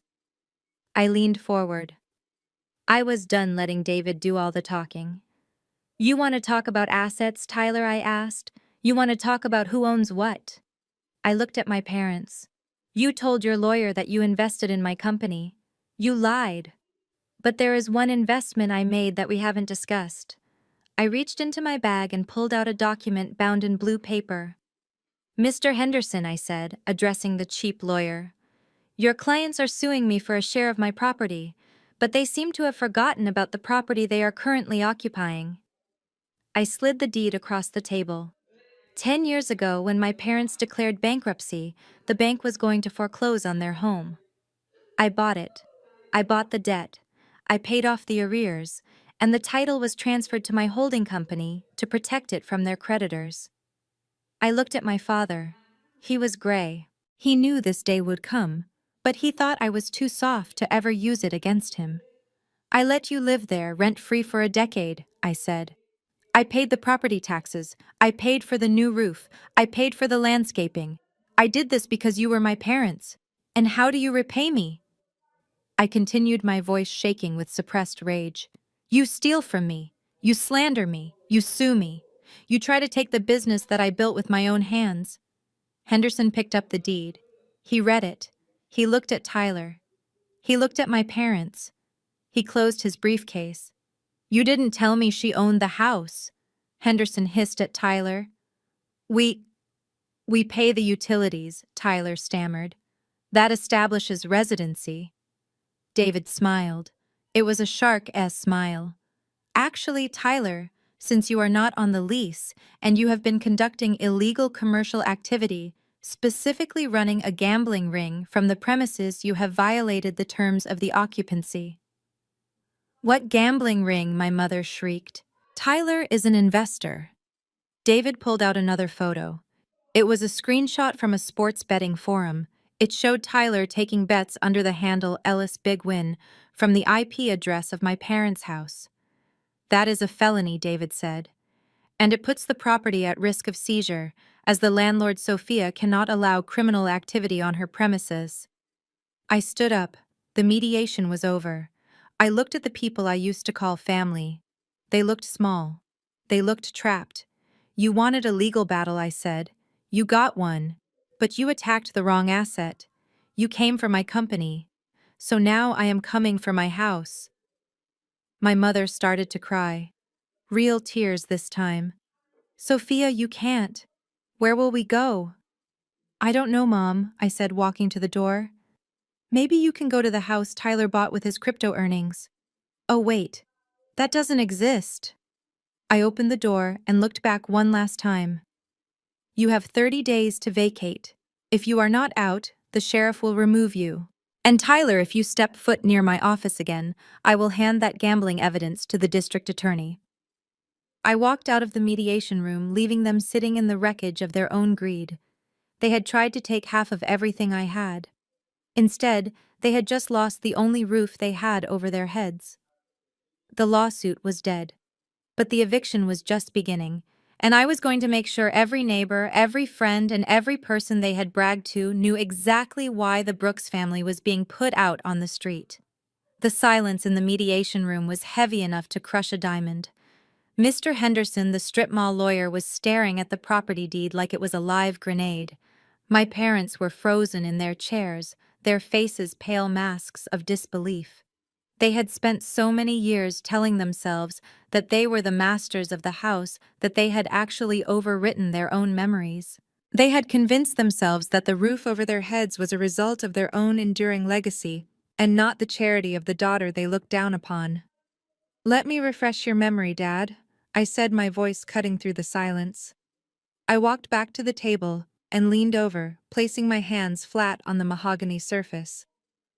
10 years ago. The recession. Do you remember the night I found you crying at the kitchen table because the bank had sent the final notice? Do you remember the moving boxes Mom had already started packing because you had nowhere to go? My father looked down at his hands. He was trembling. I had just started Frost and Flame, I continued. I had 1 truck and 2 employees. I took every cent of profit I had made that first year. I emptied my business savings. I went to the bank and I bought the debt. I paid off the foreclosure fees. I saved you from being put out on the street in front of the neighbors you cared so much about. I looked at my mother. She was weeping softly now, but I felt no pity. Pity was a currency they had devalued long ago. And what did I ask for in return, I asked. Did I ask for rent? No. Did I ask for interest? No. I made one deal with you. I told you that you could stay there for as long as you lived, provided you paid the utilities and kept the property in good condition. I even let Dad keep his name on the mailbox so he wouldn't have to suffer the embarrassment of admitting his daughter bailed him out. I let you keep your pride.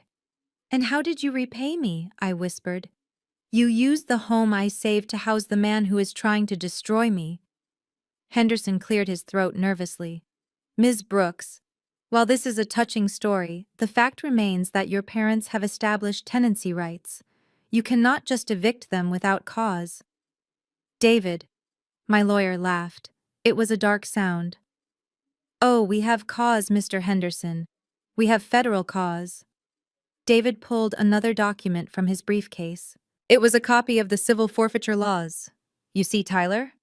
I said, turning my gaze to the man shrinking in his cheap suit. When you decided to turn my property into a bookie joint, you didn't just break the law. You put my asset at risk. Under federal law, if a property is used to facilitate illegal gambling operations, the government can seize the entire property. I pointed at the deed. This house is owned by my LLC. As the managing member of that LLC, I have a fiduciary duty to protect the asset. If I allow you to stay there knowing that you are running a criminal enterprise, I am complicit. I could lose the house to the state. My mother looked up, her eyes wide with terror. Lose the house? What do you mean? I mean that your future son-in-law has put a target on your front door. Mom, I said. Because he is too lazy to work, he has been taking sports bets from the living room I pay for. If the police raid that house, they don't just arrest him. They board up the windows and seize the building. I stood up straight, adjusting my blazer. I am not going to let the government take my property because of his stupidity. That is why this isn't just a family dispute anymore. It is a business decision. I looked at Henderson. You wanted to talk about equity. You wanted to talk about ownership. Well, here's the reality. I am the landlord. They are tenants at will. And they have violated the lease by allowing criminal activity on the premises. I turned to my father. You have a choice, Dad. You can stay on Tyler S. side. You can keep believing in his fantasy wealth and his fake status. But you will do it from a motel room. Or you can admit the truth. You can admit that for 10 years I have been the one holding this family together while you mocked me for wearing work boots. My father looked at Tyler. For the first time I saw the veil lift. He looked at Tyler's cheap watch. He looked at Tyler's sweating face. He looked at the man he had pinned all his hopes on, and he finally saw the parasite underneath. You gambled in my house, my father whispered, his voice shaking. I didn't mean to. Tyler stammered. It was just a side hustle, just until the crypto took off. You risked our home, my father roared, standing up. It is not your home, Dad, I corrected him coldly. It is mine. It has always been mine. You were just a guest who forgot his manners. I picked up my purse. I checked my watch.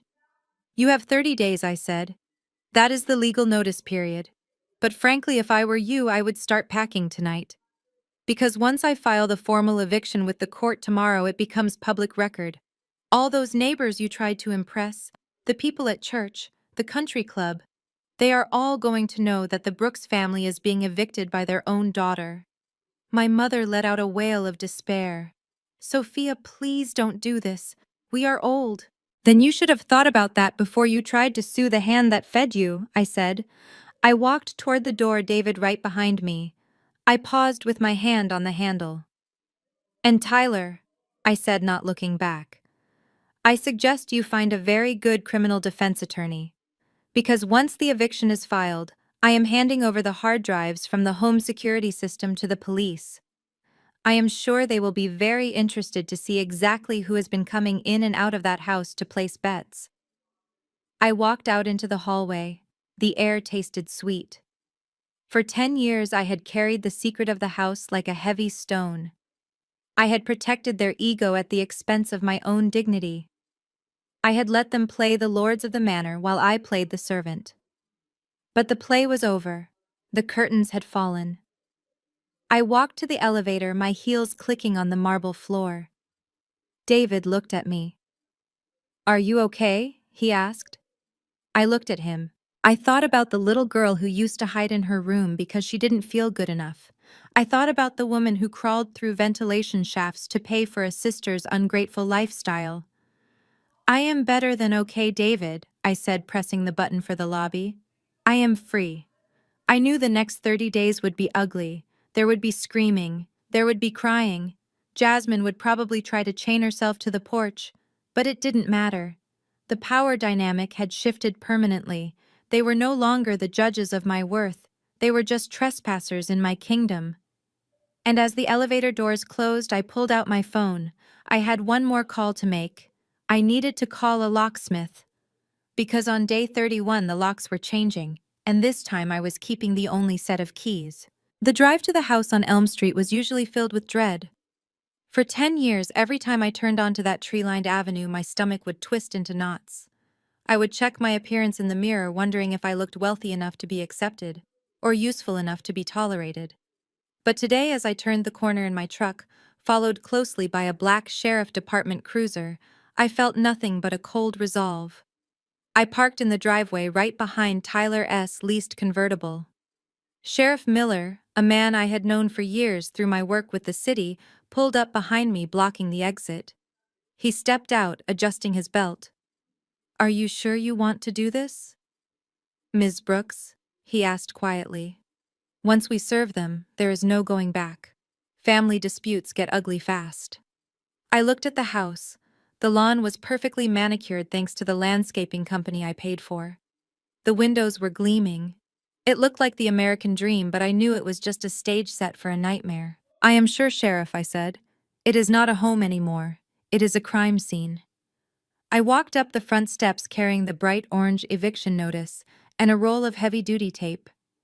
It felt heavy in my hand, not because of the paper, but because of what it represented. This was the final severing of the cord. I didn't ring the doorbell. I didn't knock. I simply held the notice up against the solid oak door and ripped a piece of tape. The sound was loud in the quiet afternoon. Raip, slap. I taped the notice right at eye level.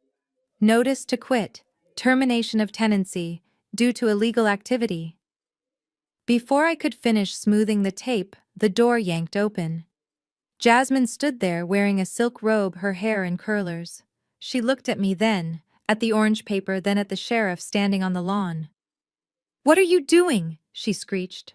Her voice cracked, breaking the suburban silence. "Get away from our house!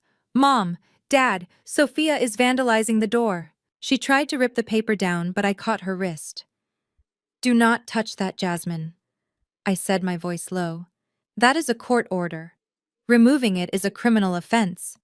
She stared at me, shocked by my grip. "You are crazy.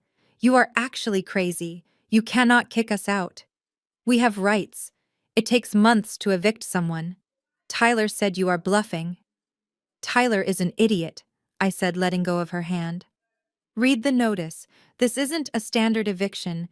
This is an immediate termination for conducting illegal gambling operations on the premises. You have 30 days to vacate, but honestly, I would start packing now." By now, my parents had run to the door. My mother, Beatrice, took one look at the sheriff and the orange paper and immediately switched into performance mode. She saw Mrs. Gable from next door peeking through her blinds. She saw the mailman stopping his truck to watch. She knew she had an audience. "Oh, my heart," she wailed, clutching her chest and staggering back against the doorframe. "My own daughter, putting her sick mother on the street. Help me. I cannot breathe." She slid down the doorframe, collapsing onto the porch in a heap of pastel fabric. It was a move she had perfected over years of getting her way. Usually this was the moment I would rush forward, apologize, and write a check to make her feel better. But I didn't move. I stood over her, looking down with clinical detachment. "Sheriff," I called out without looking away from my mother. "Please call an ambulance. My mother seems to be having a heart attack. If she is that sick, she probably needs to be admitted for a 72-hour observation." My mother's eyelids fluttered. She knew that a 72-hour hold meant no phone, no drama, and hospital food. I think I am okay," she stammered, opening her eyes and sitting up, miraculously cured. "I just feel faint from the betrayal." "Get up, Mom," I said, cold as ice. The neighbors are watching and you look ridiculous." That is when Tyler appeared. He stormed out of the house wearing gym shorts and a t-shirt that said future billionaire. He saw the sheriff, but his ego was too bruised to care. He had lost the lawsuit, he had lost the money, and now he was losing his roof. "You think you are tough, don't you?" he sneered, stepping into my personal space. "You think because you have some money, you can bully us. This is my house. I am the man of this house." "You are a guest, Tyler," I corrected him. "A guest who overstayed his welcome by 2 years. And you are a criminal who used my property to run a bookie joint." "You shut up," he shouted, his face turning an ugly shade of purple. "You are just jealous. You are jealous because I am smart and you are just a worker. You are a lonely, bitter woman and no one will ever love you." I laughed. It was the same laugh I gave him at the mediation. It was the laugh that broke him. "Tyler," I said, leaning in close, "I am the woman who owns the floor you are standing on. Now get off my porch." Something in his eyes snapped. The narcissist cannot handle being laughed at. He raised his hand, his fist clenched tight. "I will teach you some respect," he roared, lunging at me. I didn't flinch. I didn't have to. Before his fist could connect, Sheriff Miller was there. He moved with the speed of a man who had seen too many domestic disputes. He grabbed Tyler's arm, twisted it behind his back, and slammed him face first into the door. Click, click. The sound of handcuffs ratcheting shut echoed across the lawn. "Tyler Ellington, you are under arrest for attempted assault and for outstanding warrants related to illegal gambling," Sheriff Miller said, reciting the rights we all knew from television. "Let me go!" Tyler screamed, struggling against the cuffs. "Do you know who I am? My family will sue you. My father will have your badge." "Speaking of your family," I said, pointing to the driveway. A silver sedan had just pulled up.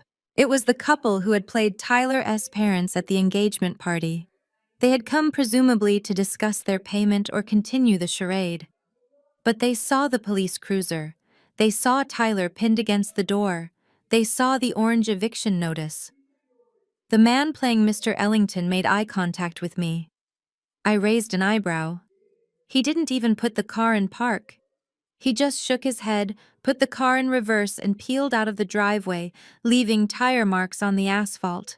They abandoned their fake son faster than rats leaving a sinking ship. "Look, Tyler," I said. "Your parents just left. I guess they didn't want to be accessories to a felony." Jasmine was screaming now, clinging to Tyler's arm, as the sheriff dragged him toward the cruiser. "Don't take him," she sobbed. "He didn't mean it. Sophia, tell them to stop. He is my fiancé." I looked at my sister. She looked pathetic. She was defending a man who had lied to her, stolen from her, and just tried to punch her sister. "He tried to hit me, Jasmine," I said. "And you are worried about him. That is why you are losing the house, because you chose a predator over your protector." My father Otis sat on the porch steps, his head in his hands. He didn't look at Tyler. He didn't look at Mom. He looked at the orange paper taped to the door. 30 days, Sophia, he whispered. 30 days, Dad, I said. And not a minute more. I turned and walked back to my truck. The neighbors were all outside now, standing on their porches, phones, out recording the downfall of the Brooks family. I didn't hide my face. I had nothing to be ashamed of. As I started the engine, I saw the sheriff put Tyler in the back seat. Tyler was still screaming threats, claiming he would buy the police department, claiming he was a victim. But through the glass, he looked small. I drove away, leaving my mother weeping on the lawn, my father defeated on the steps, and my sister chasing a police car. It wasn't a happy ending. But as I merged onto the highway, I realized something important. I wasn't the one who destroyed the family. I was just the one who finally turned on the lights, and the roaches were scattering. I had 18 days left until the locks changed. But I had a feeling that after today the house would be empty long before the deadline. They had no money, no leverage, and now no leader. Tyler was going to jail, and without him, their collective delusion was about to crash into the hard wall of reality. The drive to the house on Elm Street was usually filled with dread. For 10 years, every time I turned onto that tree-lined avenue, my stomach would twist into knots. I would check my appearance in the mirror, wondering if I looked wealthy enough to be accepted or useful enough to be tolerated. But today, as I turned the corner in my truck followed closely by a black sheriff department cruiser, I felt nothing but a cold resolve. I parked in the driveway right behind Tyler's leased convertible. Sheriff Miller, a man I had known for years through my work with the city, pulled up behind me, blocking the exit. He stepped out, adjusting his belt. "Are you sure you want to do this, Ms. Brooks?"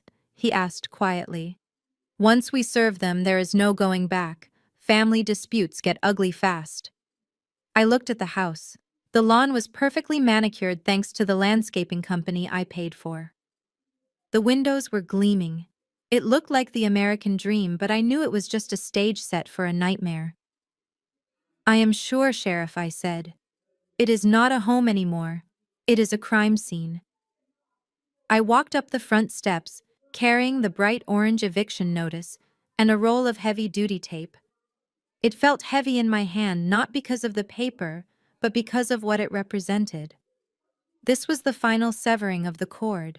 I didn't ring the doorbell. I didn't knock. I simply held the notice up against the solid oak door and ripped a piece of tape. The sound was loud in the quiet afternoon. Reep, slap, reep. I taped the notice right at eye level. "Notice to quit. Termination of tenancy due to illegal activity." Before I could finish smoothing the tape, the door yanked open.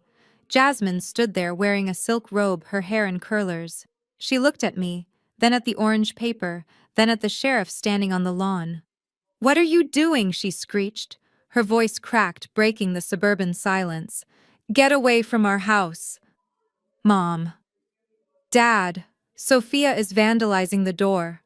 She tried to rip the paper down, but I caught her wrist. "Do not touch that, Jasmine," I said, my voice low. "That is a court order. Removing it is a criminal offense." She stared at me, shocked by my grip. "You are crazy. You are actually crazy. You cannot kick us out. We have rights. It takes months to evict someone." "Tyler said you are bluffing." "Tyler is an idiot," I said, letting go of her hand. "Read the notice. This isn't a standard eviction. This is an immediate termination for conducting illegal gambling operations on the premises. You have 30 days to vacate, but honestly, I would start packing now." By now my parents had run to the door. My mother Beatrice took one look at the sheriff and the orange paper and immediately switched into performance mode. She saw Mrs. Gable from next door peeking through her blinds. She saw the mailman stopping his truck to watch. She knew she had an audience. "Oh, my heart," she wailed, clutching her chest and staggering back against the doorframe. "My own daughter, putting her sick mother on the street. Help me, I cannot breathe." She slid down the doorframe, collapsing onto the porch in a heap of pastel fabric. It was a move she had perfected over years of getting her way. Usually this was the moment I would rush forward, apologize, and write a check to make her feel better. But I didn't move. I stood over her, looking down with clinical detachment. "Sheriff," I called out without looking away from my mother. "Please call an ambulance. My mother seems to be having a heart attack. If she is that sick, she probably needs to be admitted for a 72-hour observation." My mother's eyelids fluttered. She knew that a 72-hour hold meant no phone, no drama, and hospital food. I think I am okay," she stammered, opening her eyes and sitting up, miraculously cured. "I just feel faint from the betrayal." "Get up, Mom," I said, cold as ice. "The neighbors are watching and you look ridiculous." That is when Tyler appeared. He stormed out of the house wearing gym shorts and a t-shirt that said "Future Billionaire." He saw the sheriff, but his ego was too bruised to care. He had lost the lawsuit, he had lost the money, and now he was losing his roof. "You think you are tough, don't you?" he sneered, stepping into my personal space. "You think because you have some money you can bully us. This is my house. I am the man of this house." "You are a guest, Tyler," I corrected him. "A guest who overstayed his welcome by 2 years." And you are a criminal who used my property to run a bookie joint. You shut up, he shouted, his face turning an ugly shade of purple. You are just jealous. You are jealous because I am smart, and you are just a worker. You are a lonely, bitter woman, and no one will ever love you. I laughed. It was the same laugh I gave him at the mediation. It was the laugh that broke him. Tyler, I said, leaning in close, I am the woman who owns the floor you are standing on. Now get off my porch. Something in his eyes snapped. The narcissist cannot handle being laughed at. He raised his hand, his fist clenched tight. I will teach you some respect, he roared, lunging at me. I didn't flinch. I didn't have to. Before his fist could connect, Sheriff Miller was there. He moved with the speed of a man who had seen too many domestic disputes. He grabbed Tyler's arm, twisted it behind his back, and slammed him face first into the door. Click, click. The sound of handcuffs ratcheting shut echoed across the lawn. Tyler Ellington, you are under arrest for attempted assault and for outstanding warrants related to illegal gambling, Sheriff Miller said, reciting the rights we all knew from television. Let me go, Tyler screamed, struggling against the cuffs. Do you know who I am? My family will sue you. My father will have your badge. Speaking of your family, I said, pointing to the driveway. A silver sedan had just pulled up. It was the couple who had played Tyler's parents at the engagement party. They had come presumably to discuss their payment or continue the charade. But they saw the police cruiser. They saw Tyler pinned against the door. They saw the orange eviction notice. The man playing Mr. Ellington made eye contact with me. I raised an eyebrow. He didn't even put the car in park. He just shook his head, put the car in reverse, and peeled out of the driveway, leaving tire marks on the asphalt. They abandoned their fake son faster than rats leaving a sinking ship. Look, Tyler, I said. Your parents just left. I guess they didn't want to be accessories to a felony. Jasmine was screaming now, clinging to Tyler's arm as the sheriff dragged him toward the cruiser. Don't take him, she sobbed. He didn't mean it. Sophia, tell them to stop. He is my fiancé. I looked at my sister. She looked pathetic. She was defending a man who had lied to her, stolen from her, and just tried to punch her sister. He tried to hit me, Jasmine, I said. And you are worried about him. That is why you are losing the house. Because you chose a predator over your protector. My father Otis sat on the porch steps, his head in his hands. He didn't look at Tyler. He didn't look at Mom. He looked at the orange paper taped to the door. 30 days, Sophia, he whispered. 30 days, Dad, I said, and not a minute more. I turned and walked back to my truck. The neighbors were all outside now, standing on their porches, phones out, recording the downfall of the Brooks family. I didn't hide my face. I had nothing to be ashamed of. As I started the engine, I saw the sheriff put Tyler in the back seat. Tyler was still screaming threats, claiming he would buy the police department, claiming he was a victim. But through the glass, he looked small. I drove away, leaving my mother weeping on the lawn, my father defeated on the steps, and my sister chasing a police car. It wasn't a happy ending. But as I merged onto the highway, I realized something important. I wasn't the one who destroyed the family. I was just the one who finally turned on the lights, and the roaches were scattering. I had 18 days left until the locks changed. But I had a feeling that after today the house would be empty long before the deadline. They had no money, no leverage, and now no leader. Tyler was going to jail, and without him their collective delusion was about to crash into the hard wall of reality. The speed at which a lie unravels is terrifying. It took Tyler 2 years to build the myth of the Ellington dynasty, but it took less than 24 hours for the truth to tear it down to the studs. After the sheriff dragged Tyler away in the back of the cruiser, the silence that fell over the neighborhood was heavy with judgment. My parents retreated into the house, locking the door against the prying eyes of the neighbors, but they could not lock out the reality that was waiting for them on the internet. By the next morning, the local news blogs had picked up the story. It was juicy, a high society engagement ending in an arrest on the front lawn. But the real story wasn't the assault. It was the identity. The reporters did what my parents should have done 2 years ago. They ran a background check. Tyler Ellington did not exist. The young man sitting in the county jail was Tyler Evans. His father was not an investment banker, but a laid-off forklift driver from New Jersey with a history of filing for bankruptcy. His mother was a cashier who had been arrested twice for check fraud. The elegant couple who had fled my driveway in the silver sedan were indeed hired actors, local talent who realized the gig was up and ran before they could be charged as accessories.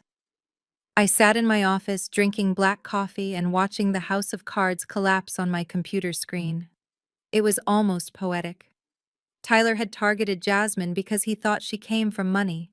He saw the house, the cars, and the tuition checks, and assumed she was an heiress. Jasmine had targeted Tyler because she thought he was her ticket to the old money elite. It was a romance built on a foundation of mutual predation. Two parasites trying to suck blood from a stone. But the tragedy wasn't over. It was just shifting gears from humiliating to dangerous. Around noon, my receptionist buzzed me. Her voice was tight with anxiety. "Sophia, your sister is here. I told her you were busy, but she is refusing to leave. She says it is a matter of life and death." I looked at the security monitor. Jasmine was standing in the lobby. She didn't look like the golden child anymore. She was wearing sunglasses indoors, her hair was pulled back in a messy bun, and she was wearing sweatpants. She looked like a fugitive. "Send her in," I said. Jasmine walked into my office and closed the door behind her. She leaned against it for a moment, breathing hard as if she had run all the way here. She took off her sunglasses and I saw the dark circles under her eyes. She had been crying, but it wasn't the performative sobbing she usually did for Mom and Dad. This was the raw, terrified weeping of a trapped animal. "Sophia," she whispered. "You have to help me." I stayed seated behind my desk. I didn't offer her a chair. I didn't offer her water. I just looked at her. "I don't have to do anything, Jasmine. I gave you 30 days. You still have 29 left. Why are you here?" She walked forward, her hands shaking violently. She reached into her purse and pulled out a crumpled stack of letters. She threw them on my desk. "It is not about the house," she said, her voice trembling. "It is about the debt." I looked at the papers. They were loan agreements. High-interest, short-term loans from companies with names that sounded predatory just by reading them. Fast Cash Now, Quick Liquidity, LLC. But then I saw the signature at the bottom. Jasmine Brooks. I frowned. "I didn't sign these, Jasmine." I know, she sobbed. "I didn't sign them either. Tyler did." I picked up the documents. The dates went back 6 months. The amounts were staggering. 10,000 here, 15,000 there. All of them secured against her personal credit and backed by personal guarantees. "He stole my identity," Jasmine explained, tears streaming down her face. "He had my social security number because we were applying for marriage licenses. He used my phone while I was sleeping to approve the two-factor authentication. He took out loans in my name, Sophia, $100,000. I looked at her, cold and unmoving. "So go to the police. Add identity theft to his list of charges. He is already in jail." "It is not that simple," she cried. "These aren't bank loans, Sophia. Look at the last one." I looked at the bottom paper. It wasn't a formal contract. It was a handwritten promissory note signed with a fingerprint. The lender wasn't a company. It was a name. Vinny.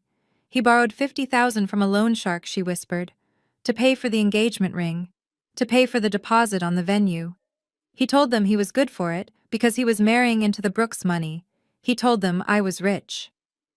I sat back in my chair. The picture was complete. Tyler wasn't just a fraud. He was a desperate gambler who had dug a hole so deep he dragged my sister in with him. "And now he is in jail," she continued, her voice rising in panic. "And Vinny called me this morning. He said since Tyler is indisposed and since my name is on the paper, the debt is mine. He said if I don't pay by Friday. She trailed off, unable to say the words. He threatened you, I asked. He said accidents happen, she choked out. He said pretty girls shouldn't walk alone at night. Sophia, I am scared. I don't have $50,000. Mom and Dad don't have it. You are the only one. She looked at me, her eyes pleading. Please. I know I was awful to you. I know I lied about school. I know I helped him try to steal the company. But this is my life. Please just write the check. I will do anything. I will sign whatever you want. Just save me. I looked at the girl who had spent her entire life looking down on me. I looked at the sister who had kicked me out of Thanksgiving dinner because my work boots offended her. I looked at the woman who had smirked while Tyler mocked me on a microphone. And for the first time in her life, Jasmine Brooks did something she had never done before. She dropped to her knees. It wasn't graceful. Her knees hit the industrial carpet with a heavy thud. She clasped her hands together like she was praying. Please, Sophia, she begged. I am begging you. I don't want to die. I don't want to be hurt. I am sorry. I am so sorry. I watched her for a long moment. It was a powerful image. The golden child kneeling before the scapegoat. The princess begging the peasant. But I wasn't moved by her tears. I was looking at the truth behind them. You aren't sorry, Jasmine. I said, my voice quiet and steady. You are just scared. There is a difference. I stood up and walked around the desk. I stopped right in front of her, but I didn't help her up. If Tyler hadn't been caught, you would still be planning that wedding, I said. You would still be laughing at me. You would still be helping him try to steal my company. You are only kneeling now because the wolf is at the door, and you realize the man you chose to protect you is the one who let it in. Sophia. Please, she wept, burying her face in her hands. Get up, I said sharply. She looked up, startled by my tone. Get up, I repeated. You look pathetic. And I don't do business with people on their knees. She slowly climbed to her feet, wiping her face. I am not going to give you $50,000, I said. Her face crumpled. But he will hurt me. I am not giving you the money because paying a blackmailer only guarantees one thing, that they will come back for more. If I pay Vinny today, he will find a reason to ask for another 50 next week. That is how sharks work. Then what do I do? She whispered. I walked to my desk and picked up the phone. I dialed a number I had saved years ago. You are going to do the one thing you and Mom and Dad have refused to do for your entire lives. You are going to face the consequences. I held out the phone. Who is that? She asked. The FBI field office, I said. Loan sharking is a federal crime. Extortion is a federal crime. You are going to turn witness. You are going to tell them everything Tyler did, everything this Vinny said, and you are going into protective custody if you have to. No, she gasped, backing away. I can't talk to the FBI. It will be public. Everyone will know I was involved with criminals. My reputation. I slammed the phone down on the desk. The noise made her jump. Your reputation, I shouted, losing my cool for the first time. You are worried about your reputation when there is a hit out on you. This is exactly why you are in this mess, Jasmine. You care more about how things look than how they are. I pointed at the door. You have two choices. You can take this phone call, the FBI, and save your life. Or you can walk out that door, keep trying to hide, keep trying to pretend you are a princess, and wait for Vinny to find you. But do not ask me for money again. The Bank of Sophia is closed. Permanently. Jasmine looked at the phone. Then she looked at the door. She was trembling so hard her teeth were chattering. She was realizing that the fairy tale was over. There was no prince coming to save her. There was no rich sister coming to bail her out. There was only the cold, hard reality of the law. She reached for the phone. Her hand was shaking as she picked it up. Good choice, I said, leaning back against my desk. I watched as she dialed the number I gave her. I watched as she confessed her sins to a federal agent. I watched the golden child tarnish right before my eyes. She wasn't my sister anymore. She was just a witness in a case against the man she loved. And as I listened to her sob into the receiver explaining how her fiancé had sold her out for a gambling debt, I felt a strange sense of closure. The eviction notice on the house was just paper. This was the real eviction. I was evicting her from the delusion that she was better than me. I was evicting her from the fantasy world where actions didn't have consequences. When she finished the call, she looked at me. She looked small. "Thank you," she whispered. "I didn't say you are welcome. I just nodded." "Go home, Jasmine," I said. "Pack your boxes. You have 29 days. And if I were you, I would sleep with the lights on." She left my office looking like a ghost. I turned back to my window, looking out at the city. My family was in ruins. My parents were broken. My sister was in witness protection. My brother-in-law was in jail. And I had never felt more at peace. I had a company to run. I had a contract to fulfill. And for the first time in 32 years, I didn't have a single person dragging me down. It has been exactly 365 days since I drove my Ford truck away from the family estate, leaving tire marks on the manicured lawn and a bridge burning in my rearview mirror. A lot can happen in a year. Seasons change concrete sets, and if you are lucky, the truth finally comes out into the light. Today is Thanksgiving again. But this year, I am not standing in a foyer being told I smell like manual labor. I am standing on the terrace of my new penthouse apartment overlooking the city skyline. The wind is cold, but the fire pit is warm, and the glass in my hand is filled with vintage wine, not the tap water I drank at the bar while my sister mocked me. I bought this place 6 months ago. It is the top floor of a building my company retrofitted. Every time I look out at the horizon, I see the airport terminal glowing in the distance, a constant reminder of the $5 million contract that changed my life. But the real change wasn't the money. The real change was the peace. I often wonder if my parents think about me today. I know where they are. My private investigator Marcus keeps tabs on them not because I care, but because I need to ensure they never get close enough to hurt me again.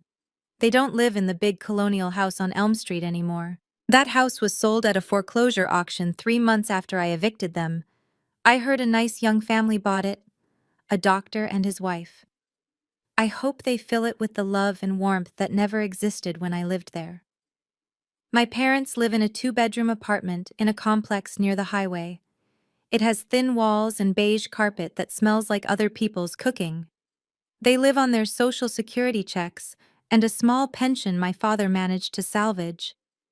There are no more country club memberships, no more leased Mercedes, no more dinner parties to impress the neighbors. Marcus told me that my mother tells the neighbors at the complex that her daughter is a high-powered executive who is just too busy to visit. She still clings to the lie of status, even as she counts coupons at the grocery store.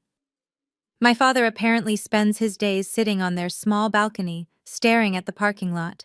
I wonder if he regrets the day he stood in that conference room and called me dead to him. I wonder if he realizes that the daughter he killed off was the only one keeping him alive. And then there is Jasmine. The golden child did not have a soft landing. After she testified against Tyler, she thought the state would take care of her forever. She thought she could just slide back into a life of luxury. She was wrong.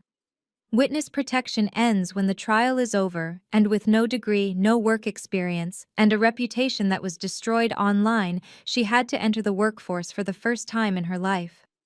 She works at a diner on the south side of the city. It is the kind of place where the waitresses wear polyester uniforms and comfortable shoes. I drove past it once a few weeks ago. I saw her through the window pouring coffee for a trucker. She looked tired. She looked older. The sparkle was gone from her eyes, replaced by the dull resignation of someone who finally understands the value of a dollar because she has to earn it. But her nightmare isn't the work. Her nightmare is Tyler. Tyler got out of jail last week. He served time for fraud and assault, but he got out early on good behavior. The first place he went was the diner. Marcus sent me the report this morning. Tyler sat in Jasmine S. section and ordered a coffee. He didn't scream. He didn't hit her. He just sat there smiling, that charming narcissist smile, tapping his fingers on the table. He whispered things to her when she refilled his cup. He told her she looked pretty in her uniform. He told her he missed her money. Jasmine called the police, but Tyler hadn't technically done anything illegal yet. He was just a customer. She called mom and dad, but what could they do? They couldn't save themselves, let alone her. I know she thought about calling me. I know she probably picked up the phone a dozen times, hoping that the sister she tormented would swoop in with a cape and a checkbook. But she never dialed. She knew the line was disconnected. She is living in the world she helped create, a world where she is alone with the consequences of her choices. I took a sip of wine and turned back to the party inside my penthouse. The living room was filled with people, but none of them shared my DNA. David, my lawyer, was sitting on the sofa laughing with Sarah, my office manager. Mike, my foreman, was showing photos of his new baby to Mrs. Higgins, the receptionist. And running around the room playing tag were 3 kids from the St. Jude's orphanage. I had invited them and the headmistress because they were the reason I was late to that fateful dinner a year ago. The air smelled like sage and roasted turkey and genuine laughter. There was no tension. No one was judging anyone's outfit. No one was worried about the aesthetic. I tapped my spoon against my glass. The room went quiet. The kids stopped running and looked at me with wide eyes. "I want to propose a toast," I said, my voice steady and strong. Everyone raised their glasses. A year ago, I was told that I wasn't good enough to sit at a family table. I began looking at the faces of the people who had stood by me when I had nothing. I was told that the dirt on my hands made me unworthy. I was told that family is about blood and status and keeping up appearances. I paused, feeling the emotion rise in my throat. It wasn't sadness. It was gratitude. But I learned something this year. I learned that they were wrong. Family is not about whose DNA you share. Family is not about who looks good in a photo with you. I looked at Mike, who had worked double shifts to help me finish the airport contract. I looked at David, who had fought for my dignity in court. I looked at the orphans who were eating the best meal of their lives. Family are the people who respect you when you are llamas covered in mud and grease, I said, lifting my glass higher. Family are the people who cheer for your success, not the ones who feel threatened by it. Family are the ones who help you build the house, not the ones who try to steal the deed. "Hear, hear!" David shouted, and the room erupted in cheers. To Sophia, Mike yelled. To the boss who never quit. We drank, and the warmth of the wine matched the warmth in my chest. I looked out the window one last time. The sun was setting, casting a golden glow over the city. I thought about the orange eviction notice I had taped to that oak door. It felt like a lifetime ago. I had evicted the toxicity from my life, and in doing so, I had made room for all this love. I set my glass down and walked over to the kids, helping them cut the pumpkin pie. As I watched them eat, I realized that revenge isn't about destroying your enemies. It isn't about making them suffer, although watching them face reality is satisfying. Real revenge is being happy. Real revenge is thriving. Real revenge is building a life so full and so authentic that the people who hurt you become nothing more than a footnote in your biography. My name is Sophia Brooks. I am the owner of Frost and Flame Solutions. I am a millionaire. I am a survivor. And as I looked around my penthouse surrounded by my chosen family, I knew one thing for sure. I had finally come home. If you have ever had to cut off toxic family to save yourself, let me know in the comments below. It is the hardest thing you will ever do, but I promise you, on the other side of that, pain is a freedom you cannot imagine. Don't let anyone tell you that you owe them your life just because they gave you birth. You owe yourself happiness first. Thank you for watching my story. Hit like and subscribe if you believe in the power of standing up for yourself. And remember, sometimes you have to burn the bridge to stop the enemy from following you. Happy Thanksgiving, everyone. This story serves as a brutal but necessary reminder that shared DNA is not a license for disrespect. Sophia spent years believing she had to buy her family's love, only to realize she was merely renting their tolerance. The moment she closed her wallet, she exposed the harsh truth. Toxic people don't love you. They love what you provide for them. Real freedom begins when you stop apologizing for your success and start enforcing your boundaries. Remember, you are not a safety net for those who refuse to build their own foundation. Sometimes the healthiest choice is simply to walk away. If you have ever felt guilty for choosing your dignity over your family's approval, hit that like button and subscribe. Share your story in the comments below. I read every single one. Let's build a community where self-worth comes first.